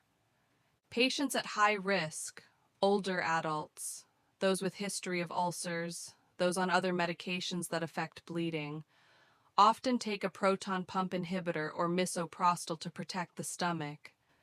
And NSAIDs can affect kidney function, especially in people with existing kidney disease, dehydration, or heart failure. They reduce blood flow to the kidneys. Used long-term or in high doses, they can cause kidney damage. And the combination of NSAIDs with anticoagulants or antiplatelet drugs increases bleeding risk significantly. This is why you're careful about this combination. Why you're teaching patients not to take over-the-counter NSAIDs without checking with their provider if they're on warfarin or aspirin or other blood-thinning medications. Bisphosphonates end in -dronate, alendronate, risdronate, ibandronate. These medications treat osteoporosis by slowing bone breakdown. Big teaching points are esophagitis risk, taking on an empty stomach with water, and staying upright after dosing. These drugs can irritate the esophagus, causing inflammation, pain, even ulceration. To minimize this, they must be taken first thing in the morning with a full glass of water. Then, the patient must stay upright, sitting or standing, for at least 30 minutes. No lying down, no breakfast yet. This allows the medication to pass through the esophagus into the stomach quickly. If patients don't follow these instructions, they're at much higher risk for esophageal problems. And exam questions frequently test this teaching. They'll ask what instruction is most important for someone starting alendronate, and the answer involves the upright positioning after dosing. H2 blockers end in -tidine. Famotidine, cimetidine, ranitidine was one until it was withdrawn. These decrease stomach acid. They're used for ulcers, GERD, heartburn. They can cause headache, confusion, especially in older adults, and cimetidine has many drug interactions. The confusion in older adults is important to recognize. If an elderly patient suddenly becomes confused and they recently started an H2 blocker, that might be the cause. Stopping the medication often resolves the confusion. Cimetidine is the one with extensive drug interactions. It inhibits liver enzymes that metabolize many other drugs, so those drugs can build up to toxic levels. It's used less commonly now because of this. Famotidine is generally preferred, but if you see cimetidine, think drug interactions. Think about checking what else the patient is taking. So here's your vitals class framework. ACE inhibitors cause cough, hyperkalemia, and angioedema. ARBs are similar but with less cough. Calcium channel blockers cause edema and sometimes bradycardia or constipation. Nitroglycerin lowers blood pressure and causes headaches, and never combine it with sildenafil. Anticoagulants require bleeding monitoring, and with warfarin, INR checks. Aminoglycosides damage kidneys and hearing. NSAIDs cause GI bleeding and kidney injury. Bisphosphonates need special administration to avoid esophagitis. H2 blockers can cause confusion in older adults. These are your blood pressure and heart medications, your vitals class. The drugs that directly affect the numbers you check most often. And as you rest now, as your own heart rate slows and your breathing deepens into sleep, these connections are forming. These patterns are becoming part of your knowledge, and when you need them, whether on an exam or at the bedside, they'll be there, ready to guide your practice and keep your patients safe. GI plus nausea, plus small drugs, big consequences. The gastrointestinal system is where many medications exert their effects and where many others cause their side effects. Understanding GI medications means understanding not just how to treat nausea or acid reflux, but how antibiotics affect gut flora, how long-term acid suppression changes the body, and how seemingly minor GI drugs can have major systemic consequences. Proton pump inhibitors end in -prazole, omeprazole, pantoprazole, esomeprazole, lansoprazole. These are among the most commonly prescribed medications in the world. They reduce stomach acid more effectively than any other class. They're used for GERD, ulcers, esophagitis, preventing stress ulcers in critically ill patients. And they work remarkably well. Symptoms improve, healing occurs, but long-term use is associated with risks like low magnesium, fractures, and C. diff infection. Low magnesium happens because stomach acid is needed for magnesium absorption. Suppress the acid long-term, and magnesium levels can drop. This can cause muscle cramps, weakness, arrhythmias. Patients on PPIS for extended periods need periodic magnesium level checks. Fractures, particularly hip and spine fractures, are more common with long-term PPI use. The mechanism isn't completely clear, but it may relate to calcium absorption or bone density. And C. diff, Clostridioides difficile, is a serious intestinal infection. Stomach acid provides some protection against ingested bacteria. Reduce that acid, and C. diff has an easier time establishing infection. The point isn't that PPIS are bad, they're valuable medications, but they shouldn't be continued indefinitely without reassessment. Many people take them for years when they might not need them anymore, or they might benefit from trying to reduce the dose or stop entirely. This is a common exam theme, recognizing when long-term medication use needs reevaluation. 5-HT, 3 antiemetics end in cetron, ondansetron, granisetron, dolacetron. These are powerful anti-nausea medications, particularly effective for chemotherapy-induced nausea and post-operative nausea. They block serotonin receptors in the gut and in the brain's vomiting center. They are generally well tolerated, but can cause headache, constipation, or diarrhea, and QT prolongation. The headache is common, usually mild. The GI effects, some people get constipation, some get diarrhea, are manageable, but QT prolongation is the serious concern. The QT interval on an EKG represents the time it takes for the heart's electrical system to recharge between beats. When it's prolonged, there's increased risk of a dangerous arrhythmia called torsades de pointes, which can lead to sudden cardiac death. So you're cautious about using these medications in patients with existing QT prolongation or in combination with other medications that prolong QT. You're monitoring. And if a patient on ondansetron develops palpitations, dizziness, or syncope, you're thinking about cardiac effects and getting an EKG.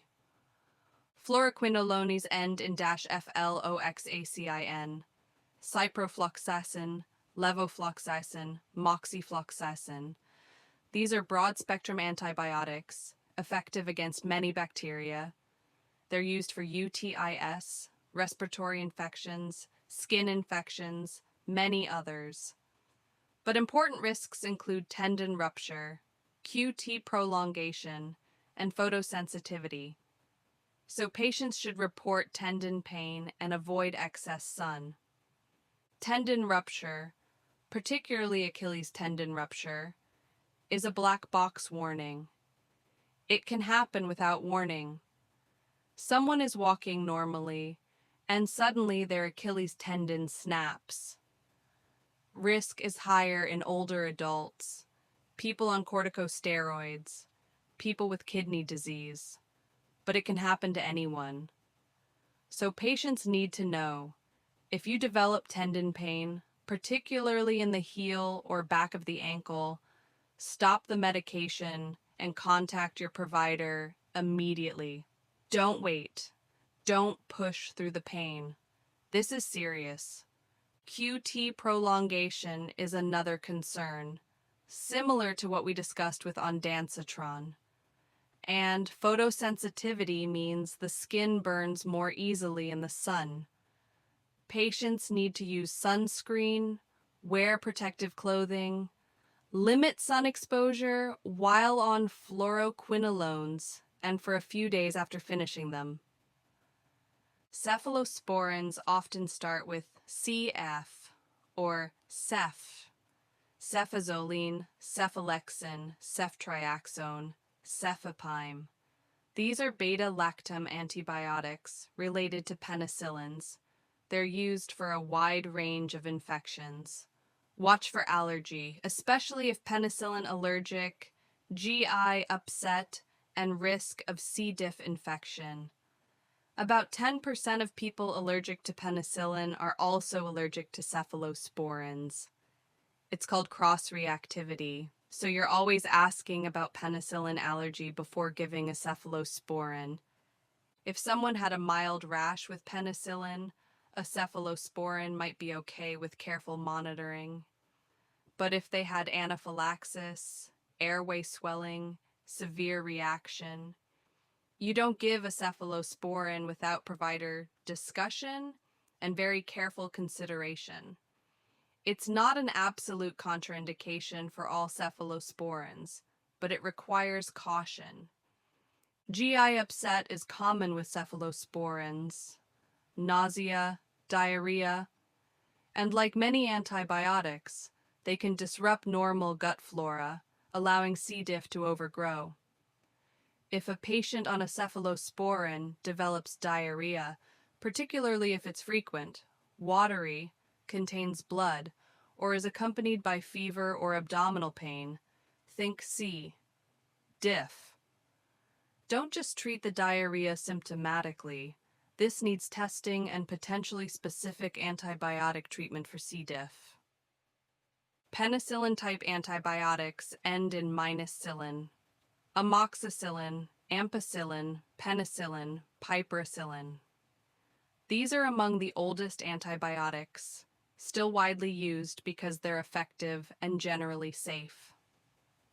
Watch for allergy and anaphylaxis, rash, and possible C. diff from altered gut flora. Penicillin allergy is one of the most commonly reported drug allergies, but it's also one of the most over-reported. Many people who think they're allergic actually aren't, often because they had a rash as a child that may or may not have been from the penicillin. True penicillin allergy with anaphylaxis is serious. Airway swelling, hypotension, shock. This requires immediate treatment with epinephrine and supportive care, and these patients should never receive penicillin or related antibiotics without desensitization in a controlled setting. But a rash, while it should be documented and respected, is different. It might indicate allergy, or it might have been a viral rash that coincidentally occurred during antibiotic treatment. And again, C. diff risk. Any broad-spectrum antibiotic can disrupt gut flora. Penicillins are no exception. Diarrhea during or after antibiotic treatment always raises the question of C. difference, especially if it's severe or persistent. Macrolides end in thromycin. Azithromycin, clarithromycin, erythromycin. These are alternatives for people allergic to penicillin. They're used for respiratory infections, skin infections, some STIs. Key issues are GI upset, QT prolongation, and potential liver enzyme interactions. GI upset, particularly nausea and diarrhea, is very common with erythromycin. Less so with azithromycin, which is why azithromycin is more commonly prescribed now. QT prolongation appears again. This is a theme with multiple drug classes, and it matters because the more medications someone is on that prolong QT, the higher the risk. So you're always considering the full medication list. looking for combinations that increase risk. And macrolides interact with many medications through liver enzymes. They inhibit CYP3A4, an enzyme that metabolizes many drugs. When you inhibit that enzyme, other drugs that depend on it for elimination can build up to toxic levels. This is particularly important with drugs that have narrow therapeutic windows. Warfarin, certain statins, some antiarrhythmics. You're checking for interactions before prescribing macrolides. Tetracyclines end in -cycline. Doxycycline, minocycline, tetracycline. Key issues are tooth discoloration in children, photosensitivity, and avoiding use in pregnancy. The tooth discoloration is permanent. Tetracyclines bind to calcium and incorporate into developing teeth and bones. In children under 8 or in fetuses, if taken during pregnancy, this causes permanent yellow-gray-brown discoloration of the teeth. This is why tetracyclines are contraindicated in young children and pregnant women, except in very specific circumstances, where benefit clearly outweighs risk. Photosensitivity is significant, more so than with fluoroquinolones. Patients can develop severe sunburns with minimal sun exposure. Teaching about sunscreen, protective clothing, avoiding tanning beds is essential.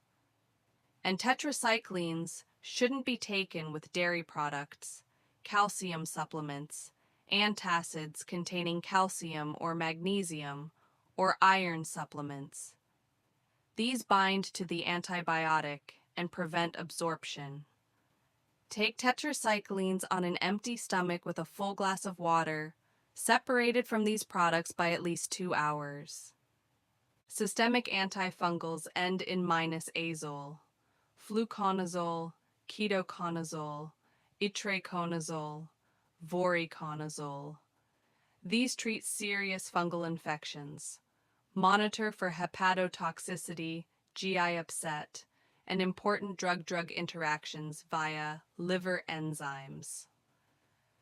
Hepatotoxicity means liver damage. These drugs are metabolized by the liver and can cause liver injury.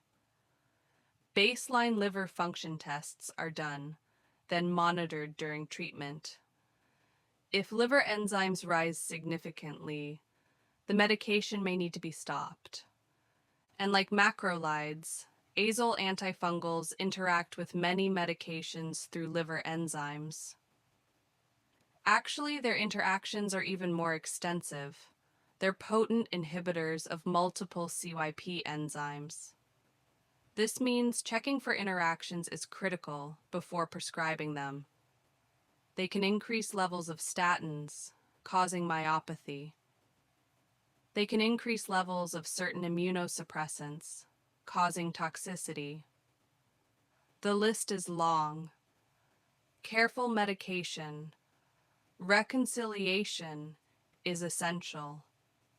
Antivirals end in -vir, acyclovir, valacyclovir, oseltamivir, ganciclovir. These treat viral infections, herpes viruses, influenza, CMV, and others. Common side effects include headache and GI upset, and dosing often needs adjustment in renal impairment. The headache and nausea are generally mild and tolerable. The renal adjustment is critical because many antivirals are eliminated by the kidneys. If kidney function is impaired and you give normal doses, the drug accumulates and toxicity risk increases. Acyclovir, for example, can crystallize in the kidneys and cause acute kidney injury if given too rapidly, IV, or if the patient is dehydrated. Hydration and appropriate dosing based on kidney function prevent this. So you're checking creatinine clearance, calculating appropriate doses, ensuring adequate hydration. Cholinesterase inhibitors end in -stigmine. Neostigmine, pyridostigmine, physostigmine. These medications increase acetylcholine, a neurotransmitter. They're used for myasthenia gravis, to reverse neuromuscular blockade after surgery, and for other specific indications. Side effects relate to increased acetylcholine, bradycardia, increased secretions, diarrhea, and risk of cholinergic crisis if overdosed. Acetylcholine activates the parasympathetic nervous system. Think rest and digest. So when you increase acetylcholine, you get parasympathetic effects. Heart rate slows, salivation increases, bronchial secretions increase, GI motility increases, causing diarrhea. Pupils constrict, bladder contracts. These are predictable effects based on the mechanism.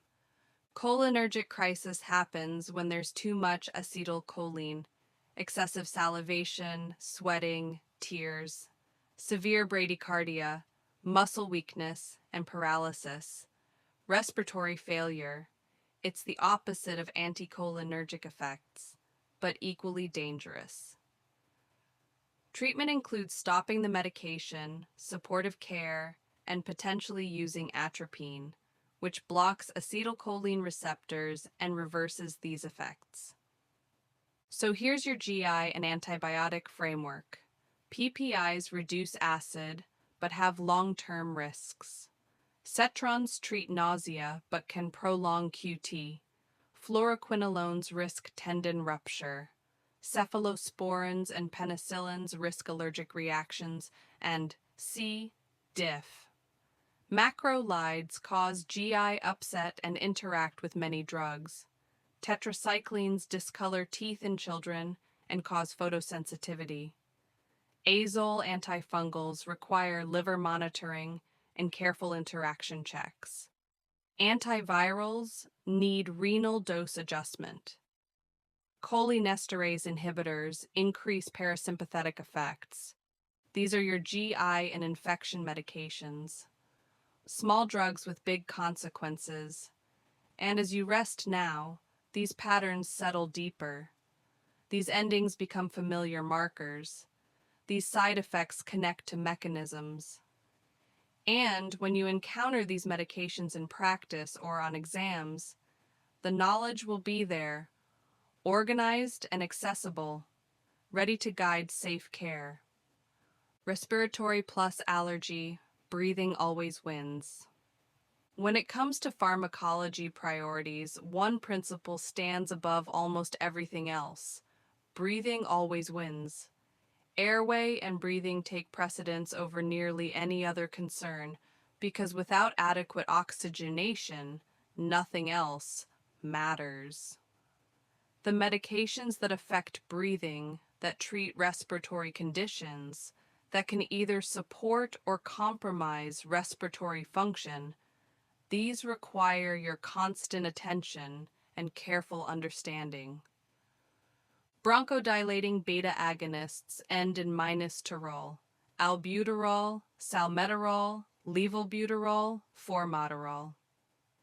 These medications relax the smooth muscle in the airways, opening them up, making breathing easier. They're essential for asthma and COPD management. Key side effects are tachycardia, tremor, and nervousness. So assess heart rate and teach about overuse. These side effects come from beta receptor activation. The same receptors that cause bronchodilation in the lungs also exist in the heart and skeletal muscles. So when someone uses their albuterol inhaler, their heart rate increases. Their hands shake. They feel jittery, anxious. This is normal. It's expected. Most people tolerate it fine because the benefit, being able to breathe, far outweighs the discomfort of feeling shaky. But you're assessing heart rate, especially in patients with cardiac conditions. And you're teaching about overuse. If someone is using their rescue inhaler multiple times a day, their asthma isn't controlled. They need their maintenance medications adjusted. The rescue inhaler treats symptoms but doesn't prevent them. Over-reliance suggests underlying inflammation isn't being addressed. And excessive use can actually worsen outcomes. This is critical teaching. The goal isn't to use less rescue inhaler through willpower. The goal is to need it less because the asthma is better controlled. Inhaled corticosteroids for asthma and COPD often end in azone or sonide. Fluticasone, budesonide, mometasone, cyclosonide. These are controller medications. They reduce inflammation in the airways. They prevent symptoms rather than treating acute symptoms. Local side effects include oral thrush and hoarseness, so patients should rinse and spit after use. The steroid deposits on the tongue, throat, and mouth. It can promote fungal growth, causing thrush, white patches, soreness, altered taste. Rinsing the mouth thoroughly after each use and spitting out the water washes away the medication from oral surfaces. This simple action prevents most cases of thrush, and hoarseness happens from steroid effects on the vocal cords. Again, rinsing helps, as does using a spacer device with metered dose inhalers, which reduces medication deposition in the throat. These medications don't work immediately. They take days to weeks to show full benefit. Patients sometimes stop taking them because they don't feel an immediate difference, not understanding that the medication is preventing problems rather than treating acute symptoms. Education about consistent daily use, even when feeling well, is essential.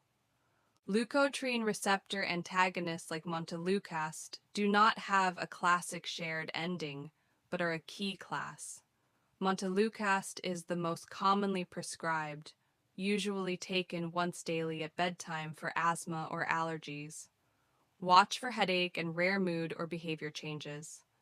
The headache is relatively common, usually mild, but the mood and behavior changes are what generated a black box warning from the FDA. Some people, particularly adolescents and young adults, have experienced depression, anxiety, suicidal thoughts, or behavior changes while on montelukast. It's not clear exactly how common this is or who's at highest risk, but the concern is real enough that patients and families need to be aware. If mood changes, if behavior changes, if depression or anxiety develops or worsens, the medication should be stopped and the provider notified immediately.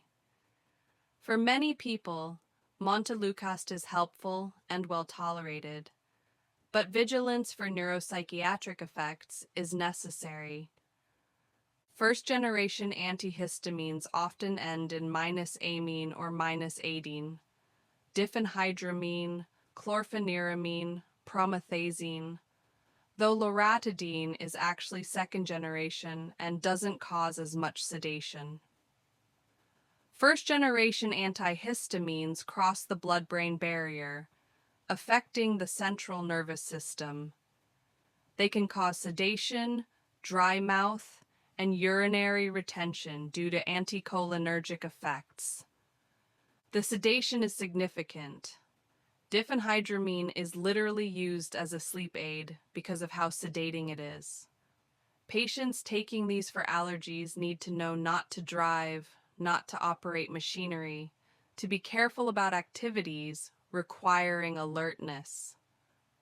The anticholinergic effects, dry mouth, blurred vision, constipation, urinary retention, are particularly problematic in older adults.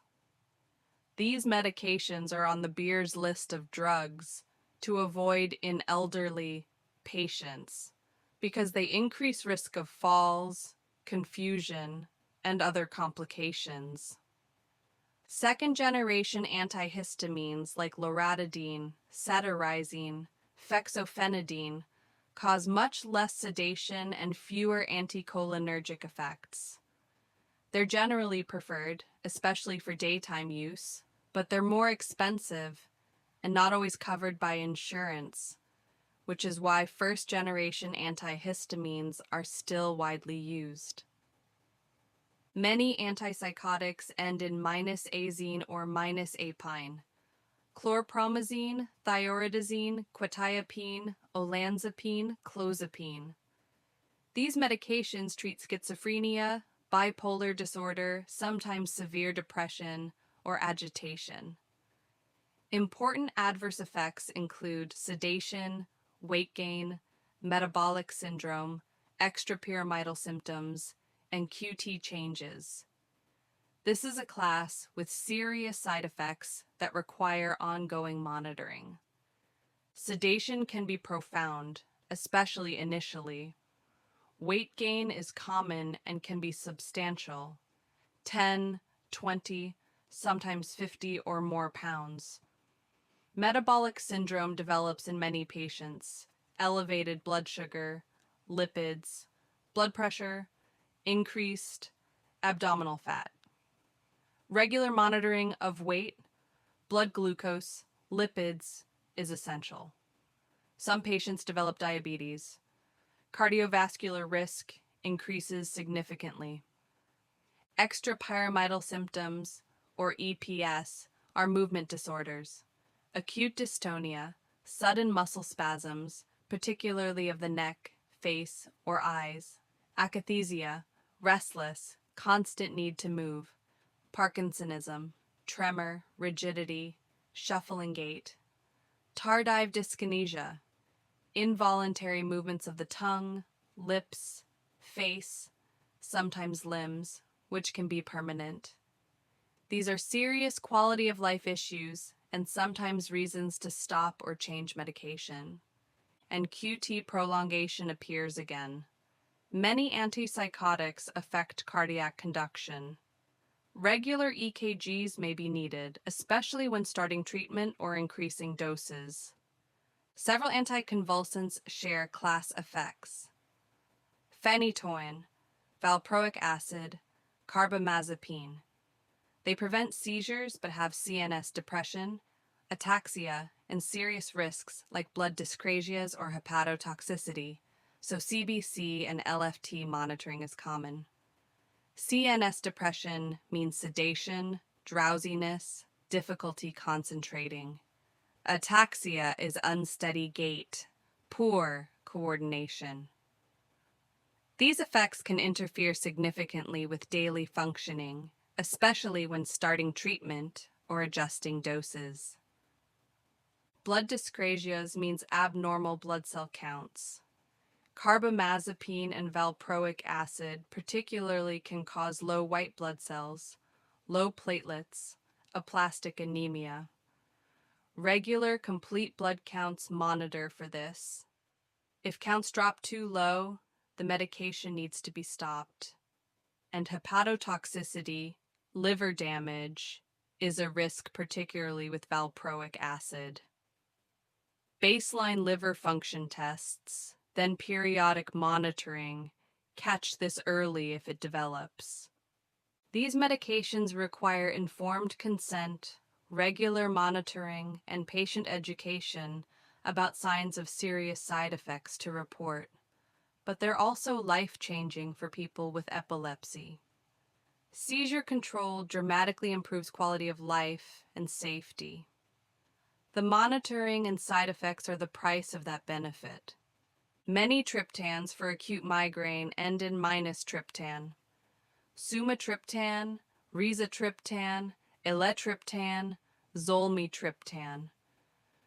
These medications cause vasoconstriction, narrowing blood vessels to reverse the vasodilation that contributes to migraine pain. Assess for chest pain, contraindications in vascular disease, and common side effects like flushing or tingling. The vasoconstriction is therapeutic in the brain, but can be problematic elsewhere. Some patients experience chest tightness or pressure. Usually this is benign from vasoconstriction in chest wall muscles, not the heart. But it can be difficult to distinguish from cardiac chest pain. If someone develops significant chest pain, especially if they have cardiac risk factors, this needs evaluation. And triptans are contraindicated in people with coronary artery disease, history of heart attack or stroke, uncontrolled hypertension, because the vasoconstriction could worsen these conditions. Common side effects like flushing, tingling, heaviness in the limbs are usually mild and transient. Patients need to know these are normal and not dangerous, but effectiveness varies. What works well for one person might not work for another. Often, patients try several different triptans before finding the one that works best for them. Alpha-1 blockers for BPH and hypertension end in -zosyn or -azosyn. Tamsulosin, doxazosyn, terazosin, alfuzosin. These medications relax smooth muscle in the prostate and bladder neck, improving urine flow in men with enlarged prostates. They also lower blood pressure by relaxing blood vessel walls. Main nursing concern is first dose and orthostatic hypotension, so teach slow position changes. The first dose can cause significant blood pressure drop. Some patients faint. This is why these medications are often started at bedtime, with instructions to take the first dose when planning to lie down for several hours. Even with continued use, orthostatic hypotension remains a concern.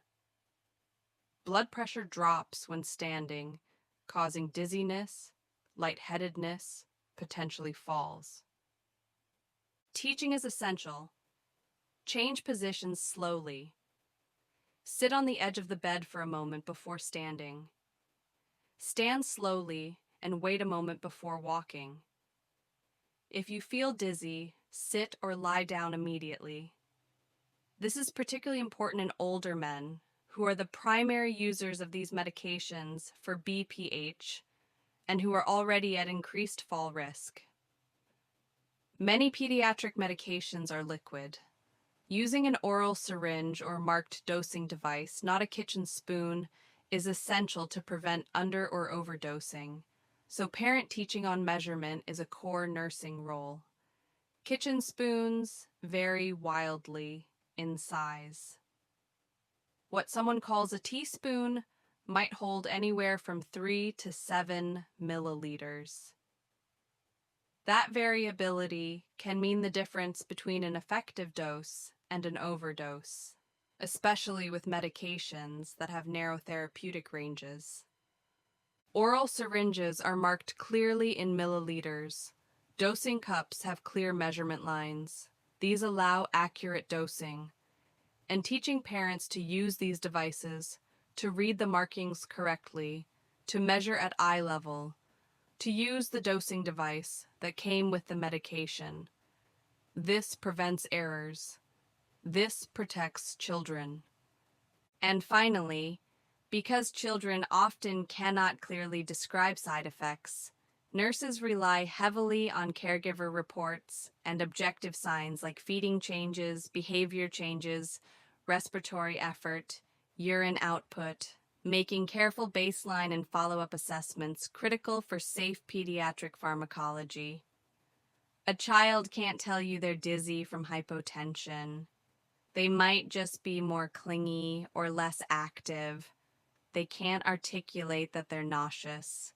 They might just refuse to eat.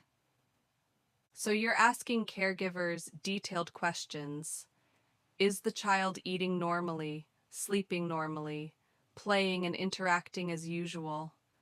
Any changes in behavior or activity level? And you're observing.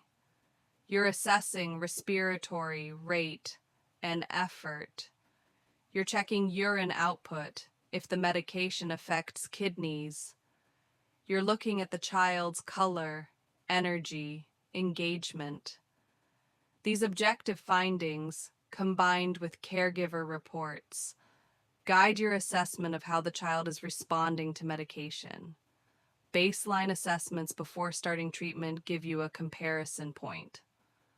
Follow-up assessments catch problems early. So here's your respiratory and special populations framework. Beta agonists cause tachycardia and tremor but open airways. Inhaled steroids prevent inflammation but need rinsing to prevent thrush. Montelukast helps breathing but watch for mood changes. Antihistamines treat allergies, but first-generation ones cause sedation. Antipsychotics have serious metabolic and movement side effects requiring monitoring. Anticonvulsants prevent seizures, but need blood and liver monitoring. Triptans treat migraines through vasoconstriction. Alpha blockers help urine flow, but cause orthostatic hypotension. Pediatric dosing requires accurate measurement devices and careful assessment of changes. Breathing always wins. That's the principle. And as you rest now, as your own breathing slows and deepens into the rhythm of sleep, these medications and their effects are organizing in your mind. The patterns are forming. The priorities are clear. And when you need this knowledge, when a patient needs safe medication management, it will be there, ready to guide your practice and protect those in your care. Pediatrics, kids aren't small adults. There's a fundamental principle in pediatric pharmacology that every nurse must understand deeply.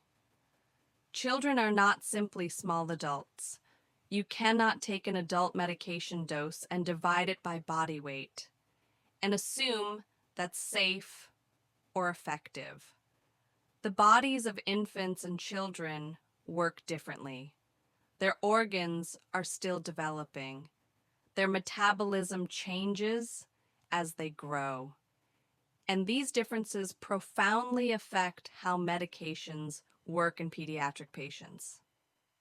Pediatric doses are almost always weight-based, measured in milligrams per kilogram, and infants and children often need different mg per kg doses and intervals than adults because absorption, distribution, metabolism, and elimination, we call this ADME, are immature and age-dependent. Every step of what happens to a medication in the body is different in children. Absorption from the gut changes with age. Stomach pH is different in infants. Gut motility is different. Blood flow to muscles where injections are given is different. So the same medication might be absorbed faster, slower, or less completely in a child compared to an adult. Distribution is affected by body composition. Metabolism in the liver changes dramatically from birth through adolescence, and elimination through the kidneys is immature in infants and develops over the first years of life. All of this means that dosing must be based on pediatric-specific data, not adult data scaled down. And it means that medication effects can be unpredictable if you don't account for these developmental differences. Infants have a higher total body water percentage and different protein binding. An adult's body is roughly 60% water. An infant's body might be 75% or more water. This matters because water-soluble drugs, like gentamicin, distribute through that larger volume of water. The drug gets more diluted. So water-soluble drugs may require relatively higher milligrams per kilogram doses in infants to achieve therapeutic levels. And protein binding is lower in infants. Many drugs bind to proteins in the blood, particularly albumin. The bound drug is inactive. Only the unbound, or free, drug causes effects. Infants have less albumin, and it doesn't bind drugs as effectively. So protein-bound drugs can have more free active drug circulating. This can mean more effect, more side effects, from what would seem like a proportional dose. It's complex. It's why pediatric dosing requires specialized knowledge and references.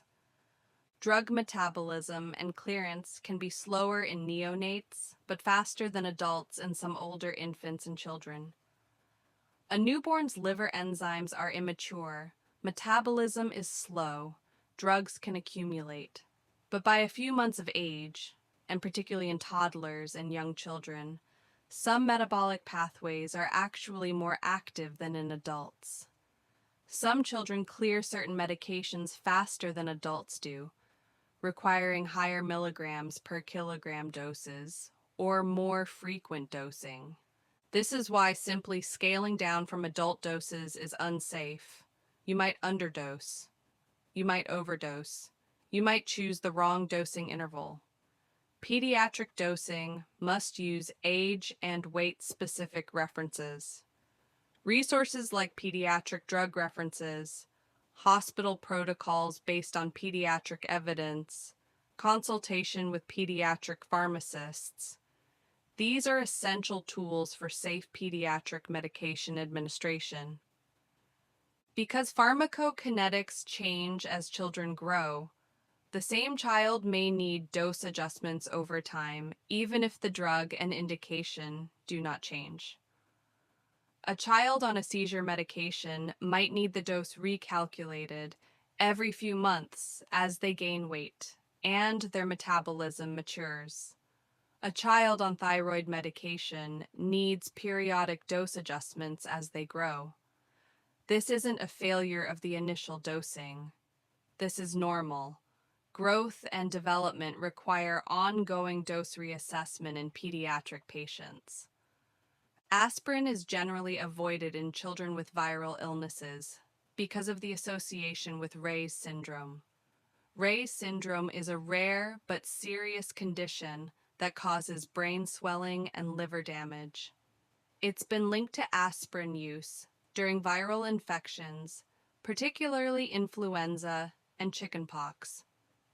The risk is small, but the consequences are severe enough that aspirin is not used for routine fever or pain in children. Acetaminophen or ibuprofen are preferred for routine fever and pain unless a specialist prescribes otherwise. There are specific conditions where aspirin is needed, certain cardiac conditions, Kawasaki disease, but these are prescribed by specialists with specific indications. For routine use, avoid aspirin in children. Teach parents to check labels because aspirin is in some combination products. The safest approach is acetaminophen or ibuprofen for pediatric fever and pain management.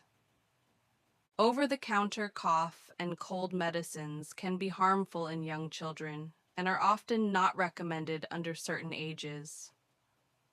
The FDA recommends against using these products in children under age 2, and many experts extend that to age 4 or even 6. These products haven't been proven effective in young children, and they can cause serious side effects: sedation, rapid heart rate, even death in cases of overdose. Caregivers should be taught to avoid adult combinations and always follow pediatric labels. Many parents don't realize that adult cough and cold products are dangerous for young children, or they give multiple products that contain the same ingredient, accidentally overdosing.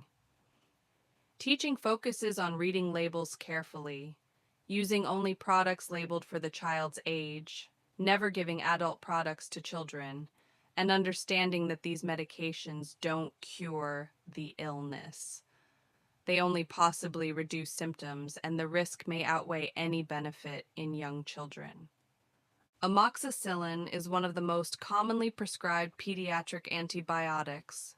It treats ear infections, strep throat, pneumonia, and many other bacterial infections. Teaching focuses on completing the full course, accurate measuring of liquid doses, and monitoring for allergy or diarrhea.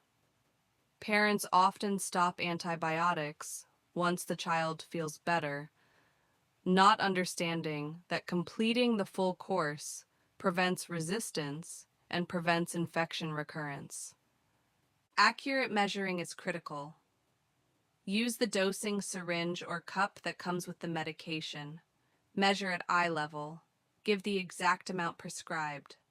Don't use kitchen spoons. And watch for signs of allergy, rash, itching, swelling, difficulty breathing. Mild rash might be a viral rash unrelated to the antibiotic, but any concerning symptoms warrant stopping the medication and contacting the provider.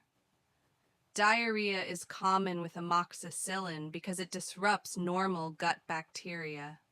Usually mild and manageable, but if severe or bloody, it could indicate C. diff and needs evaluation. Albuterol is a key pediatric bronchodilator, used for asthma, bronchiolitis, reactive airway disease.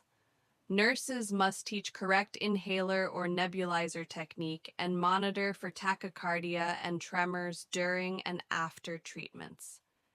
Technique matters enormously.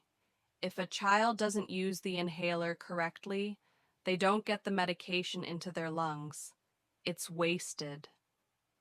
For young children, a spacer device with a mask is often used. The medication goes into the spacer, then the child breathes it in through the mask. This requires cooperation, which can be challenging with a sick, scared child. Nebulizers turn liquid medication into a mist that the child breathes through a mask or mouthpiece. This often works better for young children, takes longer, usually 5 to 10 minutes, but doesn't require as much cooperation or technique. And after giving albuterol, assess heart rate. It will increase. That's expected. But if it goes very high, if the child is uncomfortable, if tremor is significant, these are side effects to document and discuss with the provider. Many intravenous medications must be given via infusion pump and diluted correctly. Rapid intravenous push of the wrong drug can cause lethal arrhythmias or cardiac arrest. This is true in adults, but it's even more critical in children because their smaller blood volume means rapid changes in drug concentration happen faster. Electrolytes are common culprits. Potassium given too rapidly can stop the heart. Magnesium given incorrectly can cause respiratory depression or cardiac arrest.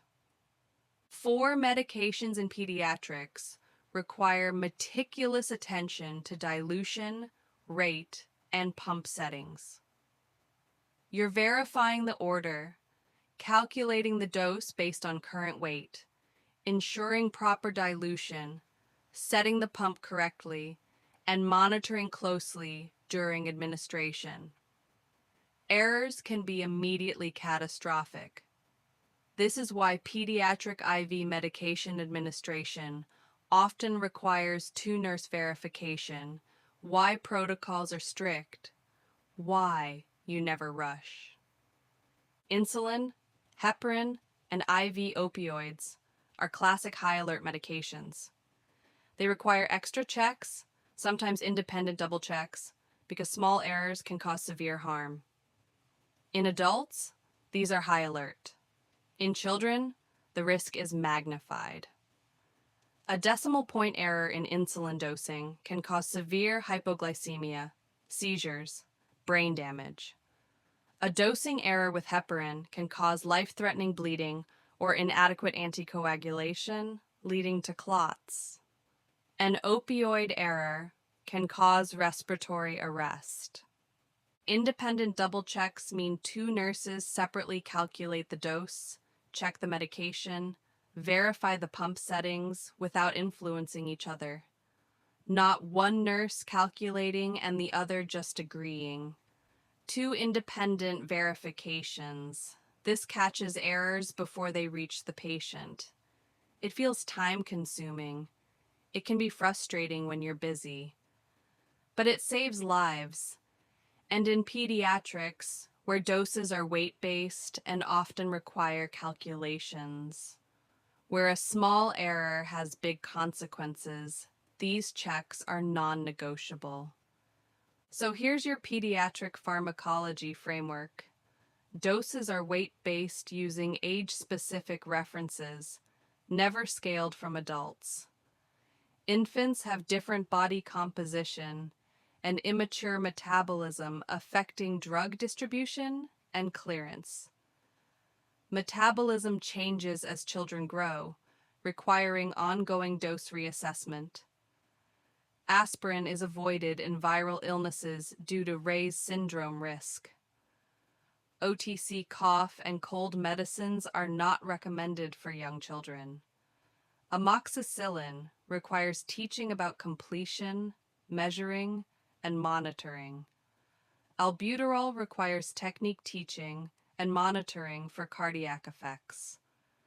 IV medications require meticulous dilution and rate control. High alert medications require independent double checks. Children aren't small adults.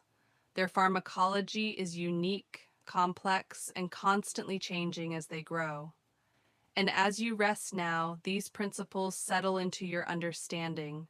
This knowledge becomes part of how you approach pediatric patients, how you calculate doses carefully, how you verify independently, how you teach parents, how you protect these vulnerable patients who depend entirely on healthcare providers to get medication administration right. Rest now, knowing this foundation is building. These principles are becoming part of your practice, ready to guide you in keeping pediatric patients safe.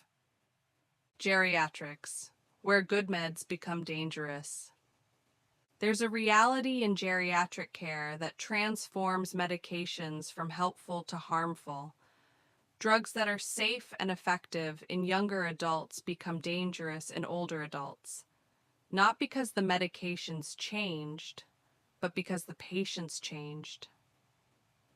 Aging fundamentally alters how the body handles medications, how it responds to them, and what consequences follow from using them. Older adults have changes in absorption, distribution, metabolism, and excretion, especially reduced renal and hepatic clearance. So standard adult doses can more easily lead to accumulation and toxicity. Let's break this down. Absorption from the gut can be slower due to decreased blood flow and changes in stomach acid. Distribution changes because body composition shifts. Less muscle mass, less body water, more body fat. Fat-soluble drugs store in adipose tissue and release slowly over time. Water-soluble drugs distribute through a smaller volume, leading to higher concentrations. Metabolism in the liver slows as liver mass decreases and blood flow to the liver declines. The enzymes that break down medications work less efficiently, and excretion through the kidneys, this is perhaps the most significant change. Kidney function declines with age. Glomerular filtration rate decreases. The kidneys clear medications more slowly. Drugs that depend on renal elimination accumulate. Half-lives lengthen. What would be a safe dose in a 40-year-old can cause toxicity in an 80-year-old simply because the drug builds up over time. But it's not just about how the body handles the drug. Aging also alters pharmacodynamics, receptor sensitivity, and homeostatic responses. So older adults can have exaggerated responses to drugs like sedatives, opioids, and anticoagulants, even at normal doses. The same dose that mildly sedates a younger person can cause profound sedation and confusion in an older adult. The same opioid dose that provides pain relief in a middle-aged patient can cause respiratory depression in an elderly patient. The body's ability to maintain homeostasis, to compensate for drug effects, diminishes. Blood pressure regulation becomes less efficient, so medications that lower blood pressure cause more severe hypotension. Temperature regulation is impaired, so drugs affecting body temperature have more dramatic effects. The buffer systems that normally protect against medication side effects don't work as well. Everything becomes more sensitive, more reactive, less forgiving. A key geriatric principle is start low and go slow. Begin with lower doses and titrate carefully while closely monitoring vitals, mental status, renal and liver labs, and adverse effects. This isn't about being overly cautious. This is about being appropriately cautious given the physiologic reality of aging. You might start with half the usual adult dose, or even less. Then you increase gradually, watching carefully for both therapeutic effect and adverse effects. You're monitoring vital signs more frequently. You're assessing mental status, because confusion is often an early sign of medication toxicity in older adults. You're checking kidney function and liver function, because these determine how the drug is handled. And you're talking to the patient and family, asking about new symptoms, changes in function, anything that might indicate the medication isn't being tolerated well. Because many drugs have a longer half-life in older adults, nurses must watch for delayed toxicity, not just immediate reactions, and reassess regularly after dose changes. Immediate reactions are important. But with older adults, toxicity can develop slowly over days or weeks. The drug gradually accumulates. Side effects emerge gradually.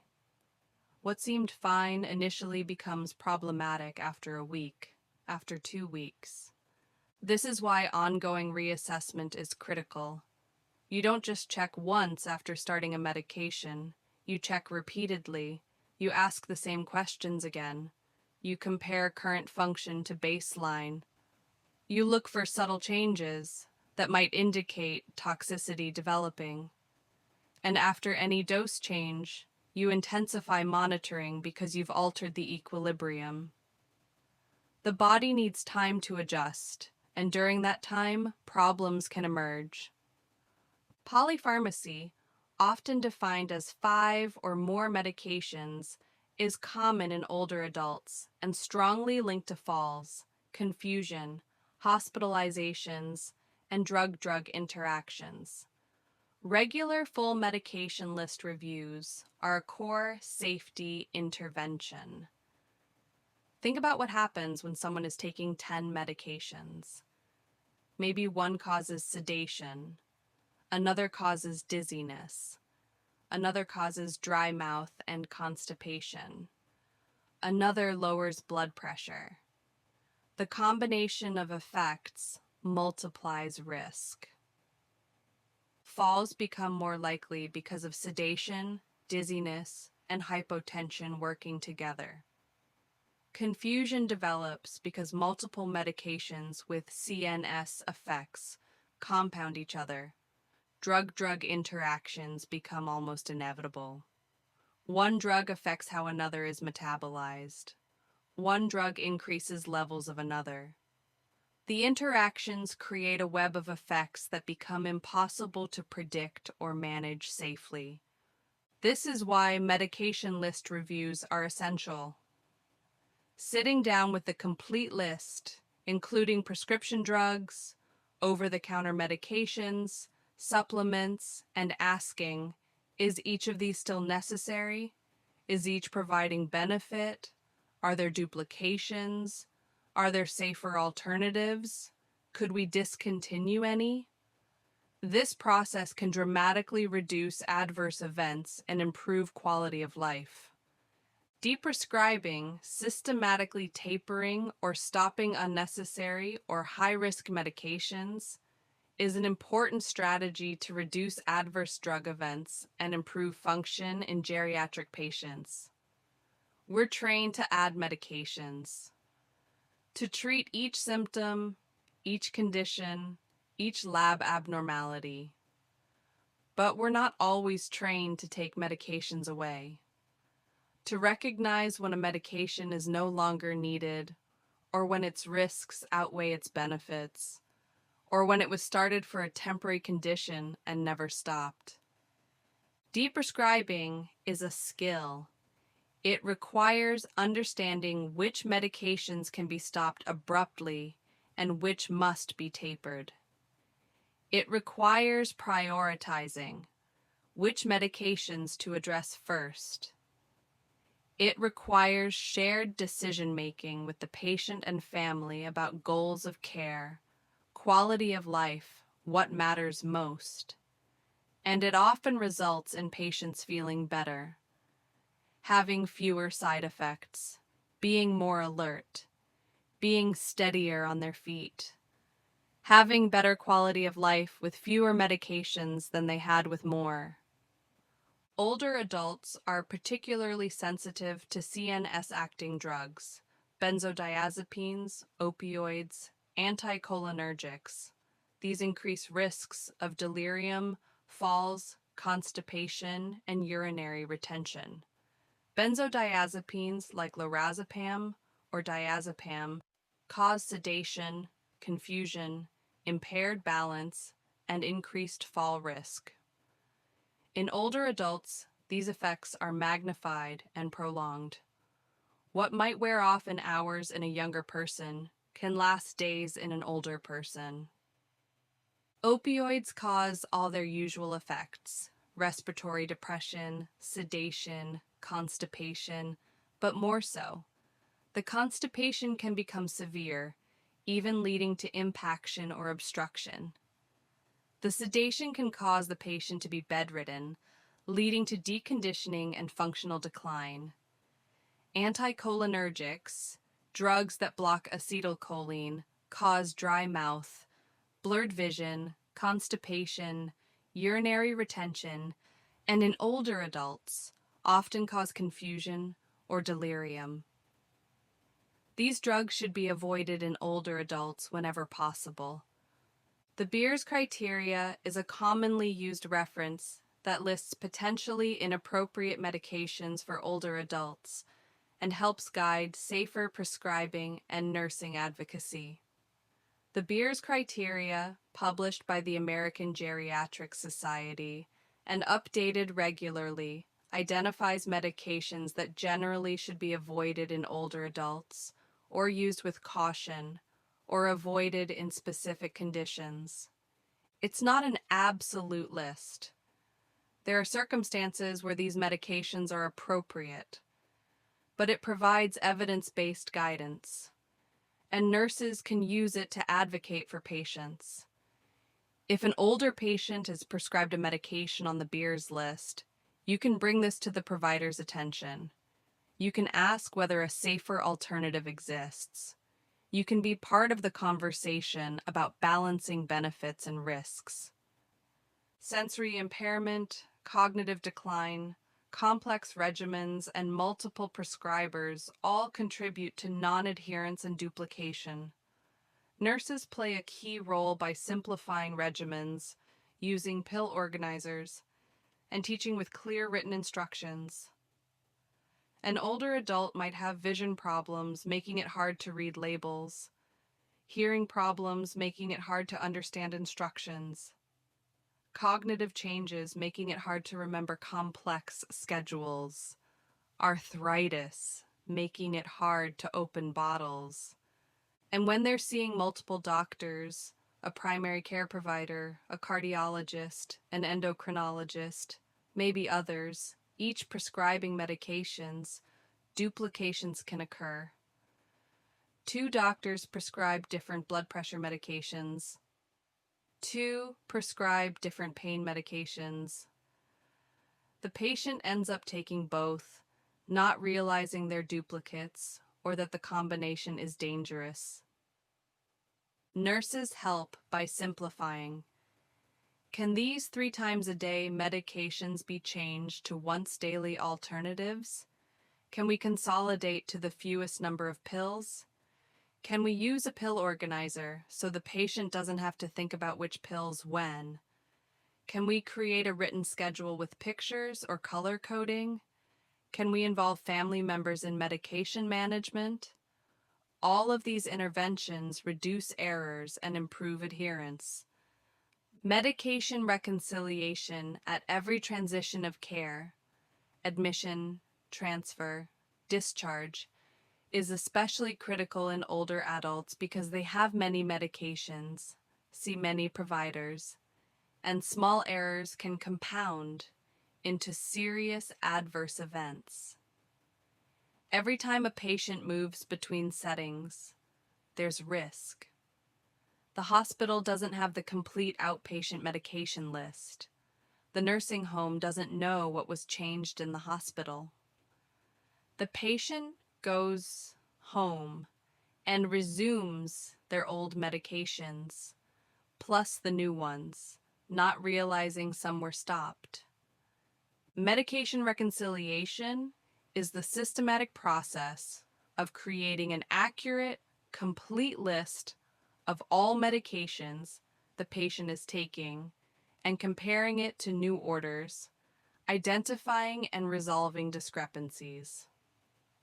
In older adults with polypharmacy, this is complex and time-consuming, but it's essential. Errors in medication reconciliation are among the most common and most dangerous errors in geriatric care. Taking the time to get it right prevents adverse events, prevents hospitalizations, prevents harm. So here's your geriatric pharmacology framework. Aging changes all aspects of how drugs are handled and how the body responds to them. Start low and go slow with dosing. Watch for delayed toxicity as drugs accumulate over time. Recognize polypharmacy as a major risk factor, requiring regular medication reviews. Consider deprescribing to reduce medication burden. Be particularly cautious with CNS-acting drugs.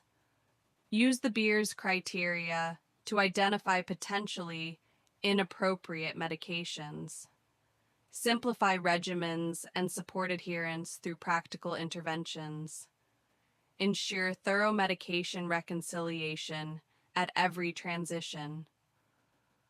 Older adults deserve medications that help without harming, that improve quality of life rather than diminishing it. And achieving that requires vigilance, advocacy, and a deep understanding that in geriatrics, good medications can become dangerous medications. Not because they changed, but because the patient's ability to handle them changed. And recognizing that, adjusting for it, protecting patients from it, that's the essence of safe geriatric pharmacology. Rest now, knowing these principles are settling into your practice, shaping how you care for older adults, guiding you to question, to simplify, to protect those who are most vulnerable to medication harm. OB Pharmacology, 2 patients, 1 dose. Obstetric pharmacology is fundamentally different from any other area of medication management, because when you give a medication to a pregnant woman, you're not treating 1 patient, you're treating 2. Every dose, Every medication choice, every timing decision affects both the mother and the developing fetus, and those effects can be immediate or they can appear years later. This makes OB pharmacology both fascinating and incredibly high stakes.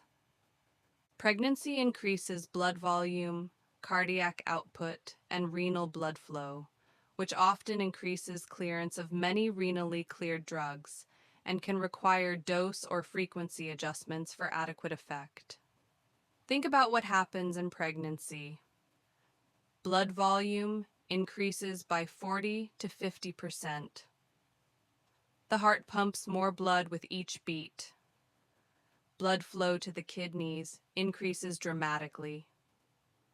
All of this means drugs are diluted in a larger volume. They're filtered and excreted more quickly. So a medication dose that worked before pregnancy might not work as well during pregnancy. The drug is being cleared faster. Levels drop more quickly. For some medications, particularly those with narrow therapeutic ranges, or those where maintaining consistent levels is critical, doses need to be increased or given more frequently during pregnancy. Anti-epileptic drugs are a common example. Seizure control can become more difficult during pregnancy, partly because drug levels drop as clearance increases. This is why therapeutic drug monitoring becomes even more important during pregnancy for certain medications. You're checking levels more frequently. You're adjusting doses based on both clinical response and measured drug concentrations. You're recognizing that pregnancy itself changes pharmacokinetics in significant ways. The mother and fetus form a two-compartment system, and many drugs cross the placenta. Lipophilic, low molecular weight, and poorly protein-bound drugs generally cross more easily, so fetal exposure must always be considered. The placenta isn't a perfect barrier. It's selective, but many substances cross it. Lipophilic means fat-soluble. These molecules pass through cell membranes easily, including the placental barrier. Low molecular weight means small molecules, which also cross more readily. And drugs that aren't highly bound to proteins in the mother's blood have more free drug available to cross the placenta. What this means practically is that most medications given to the mother will reach the fetus to some degree. Sometimes that's intentional and therapeutic. Antibiotics for an infection that could harm both mother and baby. Medications to control maternal conditions like hypertension or diabetes. But sometimes it's an unintended exposure with potential for harm. This is why medication decisions in pregnancy require such careful consideration. You're always asking, what will this do to the fetus? Is the benefit to the mother worth the potential risk to the developing baby? Teratogenic risk depends heavily on gestational age.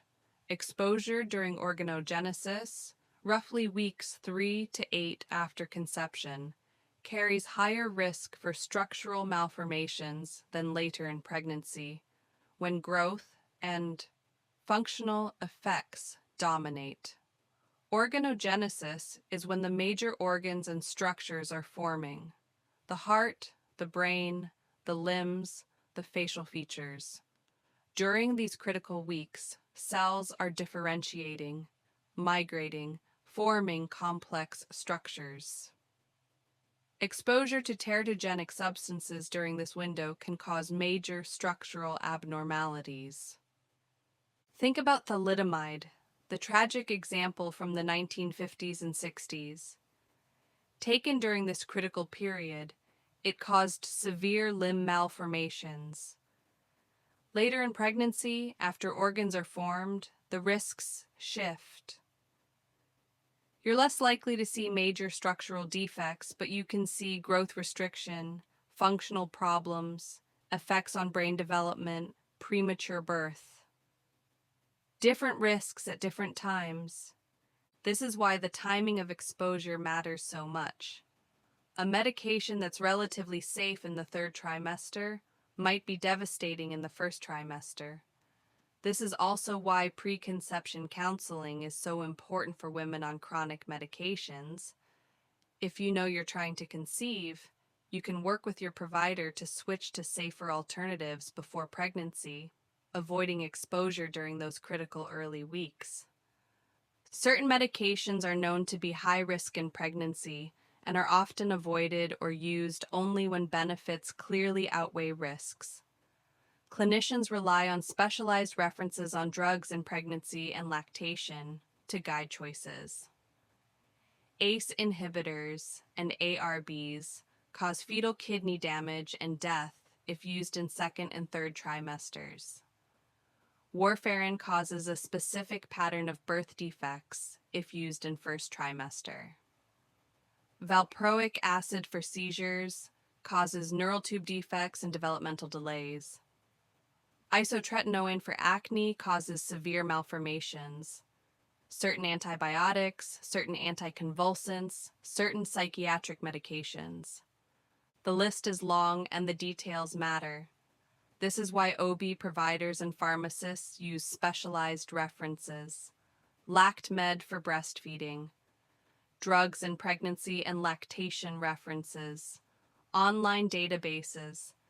These provide the most current evidence about safety, risk categories, known effects, alternatives. General drug references don't have enough detail for pregnancy decisions. You need specialized information. Oxytocin is used to induce or augment labor and to treat postpartum hemorrhage by stimulating uterine contractions. Nursing priorities include continuous fetal monitoring and watching for uterine tachysystole and signs of fetal distress. Oxytocin is a hormone that causes the uterus to contract.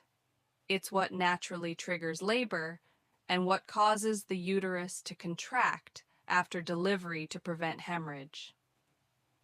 Synthetic oxytocin, given intravenously, is used when labor needs to start or when contractions need to be stronger and more regular. But too much oxytocin, or a uterus that's hypersensitive to it, can cause problems. Tachysystole means contractions that are too frequent or too long. The uterus needs to relax between contractions so blood flow can return to the placenta. If contractions are too close together or too sustained, the baby doesn't get adequate oxygen. Fetal heart rate patterns show distress. The baby's heart rate drops during contractions and doesn't recover fully. So you're watching the fetal monitor constantly. You're counting contractions. You're assessing their length and strength. If tachysystole develops, if the baby shows signs of distress, you stop the oxytocin infusion. Often, that's all that's needed. The contractions space out. The baby recovers. But this requires vigilant monitoring. Oxytocin is never given without continuous fetal monitoring. Tocolytics, such as beta agonists or calcium channel blockers, may be used to slow or stop preterm labor. They can cause maternal tachycardia, hypotension, and other cardiovascular effects. So frequent vital sign and fetal monitoring are required. When labor starts too early, when the baby isn't ready to be born yet, sometimes medications are used to stop or slow contractions, to buy time, to allow steroids to work to mature the baby's lungs, to get the mother to a hospital with a higher level NICU if needed. Beta agonists like terbutaline relax uterine muscle, but they also affect the cardiovascular system. The mother's heart rate increases, sometimes dramatically. Blood pressure can drop. She might feel anxious, shaky, short of breath. These side effects can be uncomfortable and sometimes concerning enough that the medication needs to be stopped. Calcium channel blockers like nifedipine also relax uterine muscle with fewer cardiovascular effects, which is why they're often preferred now. But any tocolytic requires close monitoring, maternal vital signs frequently, continuous fetal monitoring to ensure the baby is tolerating the medication, assessment for signs that the tocolytic isn't working, that labor is progressing despite treatment. These medications don't always work, and sometimes labor can't be stopped. But when they do work, when they buy even a few days, that can make a significant difference in neonatal outcomes. Antenatal corticosteroids, for example betamethasone, are given to women at risk of preterm birth to accelerate fetal lung maturation and reduce neonatal respiratory complications, monitor maternal blood glucose, and signs of infection. When preterm birth is likely, giving the mother corticosteroids causes the baby's lungs to mature more quickly. This dramatically reduces the risk of respiratory distress syndrome, a serious and sometimes fatal condition in premature babies. The benefit is enormous. Babies born after their mothers received antenatal steroids have better outcomes, less time on ventilators, lower mortality. The steroids are given as 2 injections, 24 hours apart, and ideally delivery is delayed for at least 24 to 48 hours to allow the medication to work. But steroids have side effects. They raise blood glucose, so diabetic mothers need close glucose monitoring and possibly insulin adjustments. And steroids can mask signs of infection, so you're watching carefully for fever, elevated white count, any signs of infection that might indicate chorioamnionitis or other problems. Magnesium sulfate is commonly used in obstetrics for preeclampsia and seizure prevention. High-yield monitoring includes deep tendon reflexes, respiratory rate, urine output, and level of consciousness, because toxicity can lead to respiratory depression and loss of reflexes.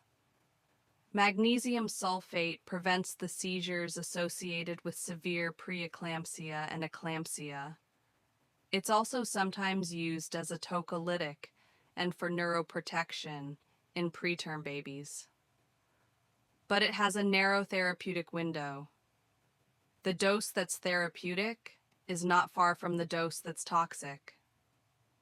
So monitoring is intensive. Deep tendon reflexes, you're checking the patellar reflex regularly, often every hour. Normal reflexes mean therapeutic levels. Diminished or absent reflexes mean levels are rising toward toxic range. Respiratory rate. Magnesium can cause respiratory depression. If respiratory rate drops below 12, this is concerning. Urine output. Magnesium is excreted by the kidneys. If urine output drops, magnesium can accumulate. You need at least 30 milliliters per hour. Level of consciousness. As magnesium levels rise, the patient becomes increasingly sedated, less responsive. These assessments aren't optional. They're essential for detecting toxicity before it becomes life-threatening. And you're documenting them regularly because trends matter. Reflexes that were brisk an hour ago and are now barely present indicate rising levels that need intervention. The presence of decreasing or absent reflexes plus slow respirations in a patient on magnesium sulfate is an emergency finding and usually means stopping the infusion and preparing to give the antidote, calcium gluconate, per provider order. This is magnesium toxicity. The patient is at risk for respiratory arrest, cardiac arrest. You stop the infusion immediately. You notify the provider. You prepare calcium gluconate, which reverses magnesium's effects. Calcium gluconate is given intravenously, slowly, while monitoring cardiac rhythm because rapid administration can cause arrhythmias. But it works quickly. Reflexes return. Respiratory rate improves. This is why calcium gluconate must be readily available at the bedside of any patient on magnesium sulfate. It's the antidote. It's what saves the patient if toxicity develops. And this is tested constantly on OB exams. Magnesium sulfate scenarios. Questions about monitoring. Questions about what findings indicate toxicity. Questions about the antidote. This is core OB pharmacology knowledge. Many analgesics and anesthetics cross the placenta and can affect the fetus or newborn, for example, respiratory depression. So dosing and timing around delivery are carefully planned and newborns must be monitored after birth. When a mother receives pain medication during labor, especially opioids, some crosses the placenta. If delivery occurs while maternal drug levels are high, the baby is born with drug in their system. Newborn respiratory depression is the primary concern. This is why timing matters. If opioid pain medication is given early in labor, levels may have decreased by the time of delivery. But if given close to delivery, the baby may be born sleepy, with poor respiratory effort. Naloxone might be needed to reverse opioid effects. This is also why regional anesthesia, like epidurals, is often preferred when possible. The medication stays in the epidural space, providing pain relief to the mother without significant fetal exposure. And after birth, babies whose mothers received opioids or other central nervous system depressants during labor need careful monitoring. Respiratory rate and effort, color and oxygenation, feeding ability. Sometimes they need naloxone, sometimes they just need time for the medication to clear their system. But the risk is real, and vigilance is necessary. So here's your OB pharmacology framework. Pregnancy changes drug clearance, often requiring dose adjustments. Most drugs cross the placenta to some degree. Timing of exposure determines types of risk. Many medications are high risk and avoided when possible. Oxytocin requires continuous fetal monitoring for tachysystole. Tocolytics can cause maternal cardiovascular effects. Antenatal steroids mature fetal lungs but raise maternal glucose. Magnesium sulfate needs intensive monitoring of reflexes, respirations, and urine output. Loss of reflexes and slow breathing signal toxicity requiring immediate action. And pain medications near delivery can cause newborn respiratory depression requiring monitoring and possible reversal. 2 patients, 1 dose. That's OB pharmacology. Every medication decision affects both mother and baby. Every dose requires consideration of 2 sets of risks and benefits. Every adverse effect might appear in either or both patients. And as you rest now, as sleep approaches, this framework is settling into place. These monitoring priorities are organizing. These emergency responses are clarifying. And when you care for pregnant patients, when you answer exam questions about OB pharmacology, this knowledge will guide you to safe, effective practice that protects both lives in your care. The final boss patterns, how exams trick you.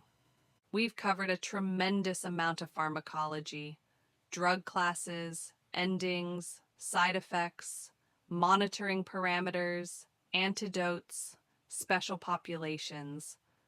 But now let's talk about the patterns that appear on exams, the ways questions are constructed, the traps they set, the logic they're testing, because understanding these patterns, these final boss strategies, is what turns all that knowledge into the ability to answer questions correctly and practice safely. Postpartum pharmacology must consider both maternal recovery and breastfeeding. Some drugs are excreted in breast milk and can affect the infant, so references specific to pregnancy and lactation guide safe choices and nursing teaching. The pregnancy is over, but the medication considerations aren't. Now you have a mother who's recovering from childbirth, possibly from surgery if she had a cesarean, possibly dealing with pain, possibly dealing with mood changes or postpartum depression, possibly managing chronic conditions like diabetes or hypertension that were affected by pregnancy. And many of these mothers are breastfeeding. Medications pass into breast milk in varying amounts.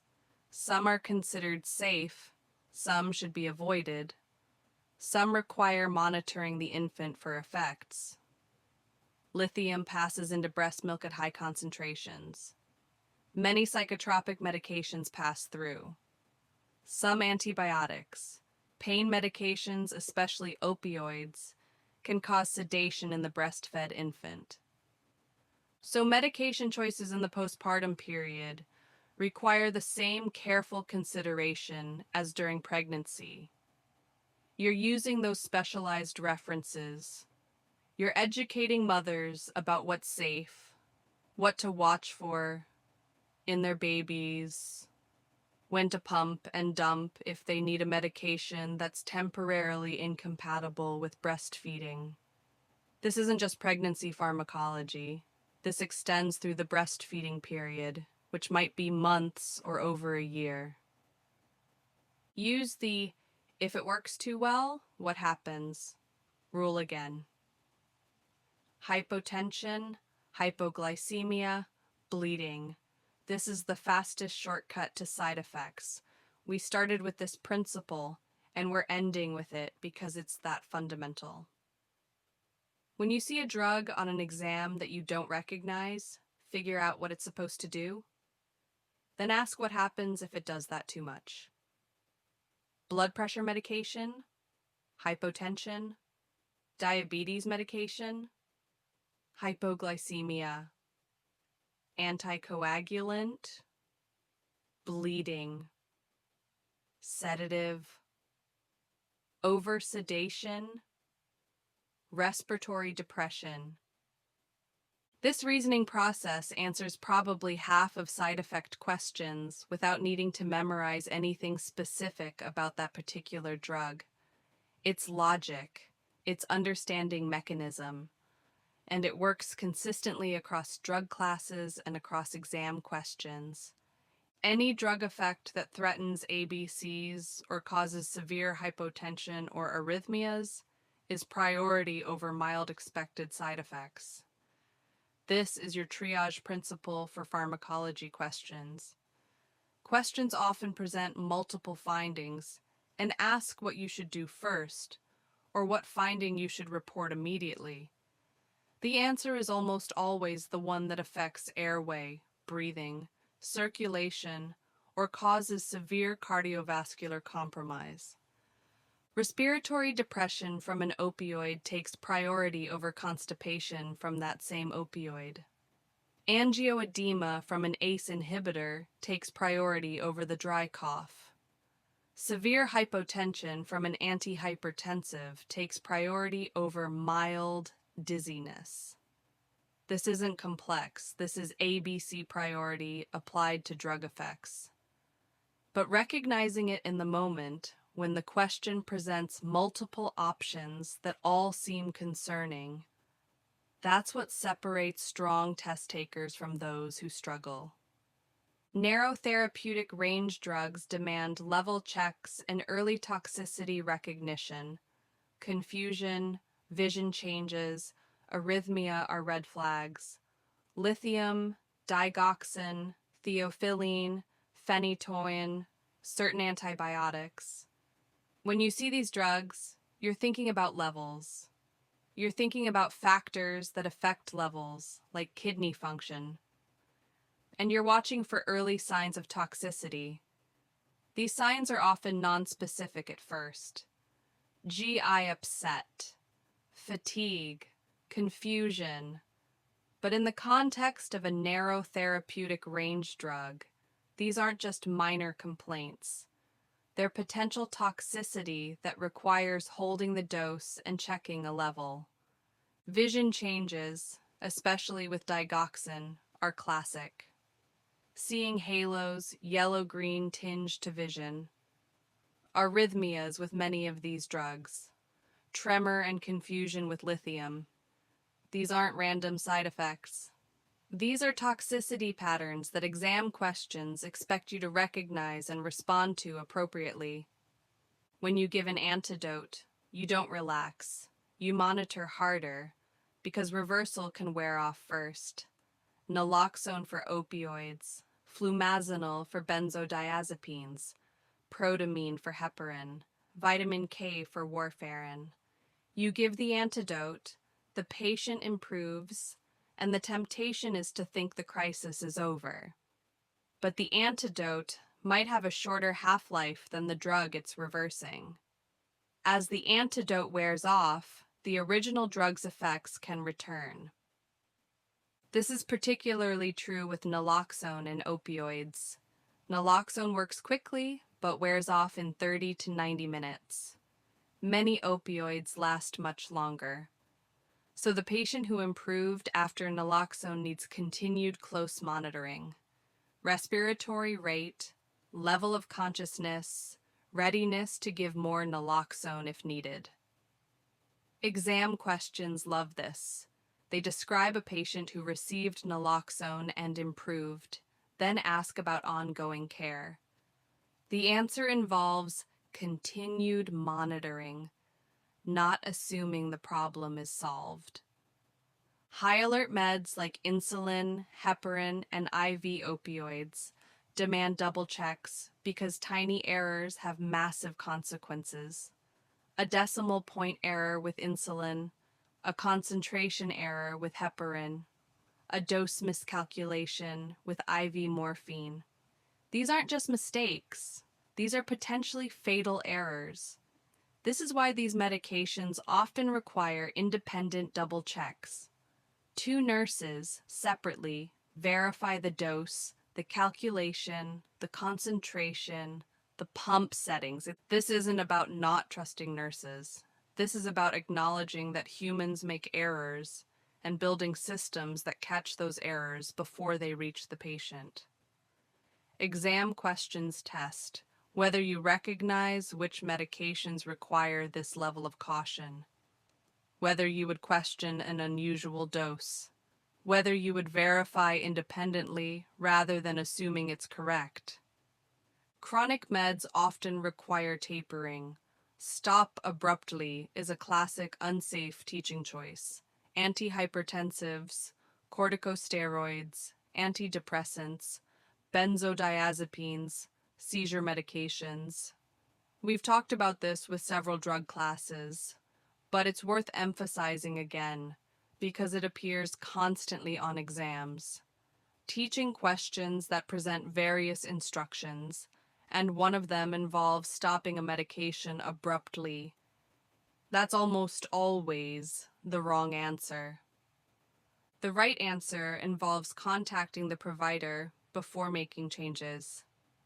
Understanding that these medications shouldn't be stopped suddenly. Recognizing that even if you feel better, the medication might be why you feel better.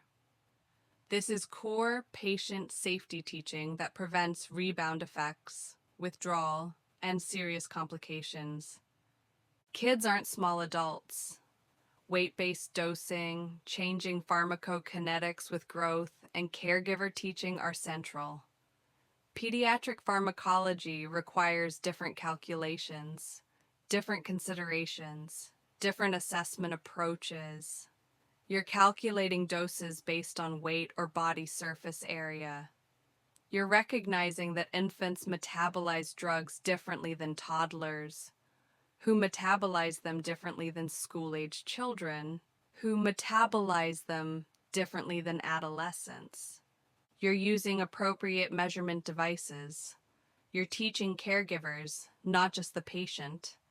You're assessing differently because children can't always verbalize effects. Everything is adapted for the developmental stage and physiological differences. Exam questions that involve children test whether you recognize these differences, whether you would calculate a dose correctly, whether you would recognize that an adult dose is dangerous for a child. Older adults are not normal adults with more years. Clearance drops, sensitivity increases, polypharmacy risks explode. Kidney function declines, liver function declines. Body composition changes, with less water and more fat, affecting drug distribution. Sensitivity to many medications increases, especially sedatives, anticholinergics, medications that affect blood pressure. And older adults are often on multiple medications, which interact, which compound side effects, which increase fall risk and confusion. Exam questions about older adults often involve recognizing inappropriate medications from the Beers list. Recognizing that a dose that's normal for a younger adult might be too high for an older adult. Recognizing that new confusion might be from a medication rather than from dementia. This is geriatric pharmacology awareness that appears throughout NCLEX and other nursing exams. Medication reconciliation plus baseline assessment plus reassessment after giving the drug is the exam's favorite hidden right answer. Questions ask what you should do first, or what's the priority nursing action, or what's included in safe medication administration. And often the answer isn't about giving the drug, it's about the assessment loop. Verify the medication against the MAR and the patient's current condition. Check baseline data, vital signs if it's a cardiac or blood pressure medication, blood glucose if it's insulin, pain level if it's an analgesic. Give the medication using the 6 rights, then reassess. Did it work? Are there adverse effects? Document everything. This complete loop is what constitutes safe medication administration, and questions test each part of this loop, often in subtle ways. So these are your final BOSS patterns. The meta-level understanding that guides you through questions you haven't specifically studied. The reasoning processes that work across drug classes. The priorities that apply universally. The recognition that nursing pharmacology isn't just about drugs. It's about assessment, patient teaching, recognizing complications, understanding special populations, and implementing safe systems. You've learned drug endings that identify classes. You've learned side effects and how they connect to mechanisms. You've learned what to monitor, what to teach, when to hold a dose, when to call a provider, what constitutes an emergency. You've learned about special populations, pregnancy, pediatrics, geriatrics. You've learned about high alert medications and narrow therapeutic range drugs and antidotes and interactions. This knowledge prepares you for exams, for NCLEX, for certification exams, for clinical practice. Whether you're a CNA student learning about basic medication assistance, an LPN student preparing to administer medications, an RN student getting ready for NCLEX, or an NP student preparing for board certification, this foundation of pharmacology knowledge is essential. And NurseLearn is here to help you succeed. At nurselearn.co, you'll find resources, practice questions, study guides, and support designed specifically to help nursing students at every level pass their exams and board certifications. Because your success matters, because safe, knowledgeable nurses make a difference in patients' lives every single day. As you rest now, as sleep takes over, know that this knowledge is settling into your mind. These patterns are becoming part of how you think. These priorities are organizing themselves into frameworks you can access when you need them. You're not just memorizing drugs, you're understanding pharmacology. You're developing the clinical reasoning that makes you a safe practitioner. And when you sit for your exam, when you see those questions, you'll recognize the patterns. You'll apply the principles. You'll use the reasoning processes we've discussed. And you'll answer correctly, not because you memorized every drug, but because you understand how pharmacology works, how drugs affect the body, how the body affects drugs, how to keep patients safe, how to recognize complications, how to prioritize, how to teach, how to practice safely. That understanding is what carries you through exams and into practice. That understanding is what makes you the kind of nurse patients can trust, the kind of nurse who catches problems before they become crises, the kind of nurse who practices with both knowledge and wisdom. Rest now. Sleep deeply. Your brain is consolidating everything you've learned, and when you wake, this knowledge will be there, ready to serve you in your studies, in your exams, and in your practice. You've got this. You're ready. And NurseLearn is here to support you every step of the way at nurselearn.co. Sweet dreams, future nurse. You're going to do amazing things.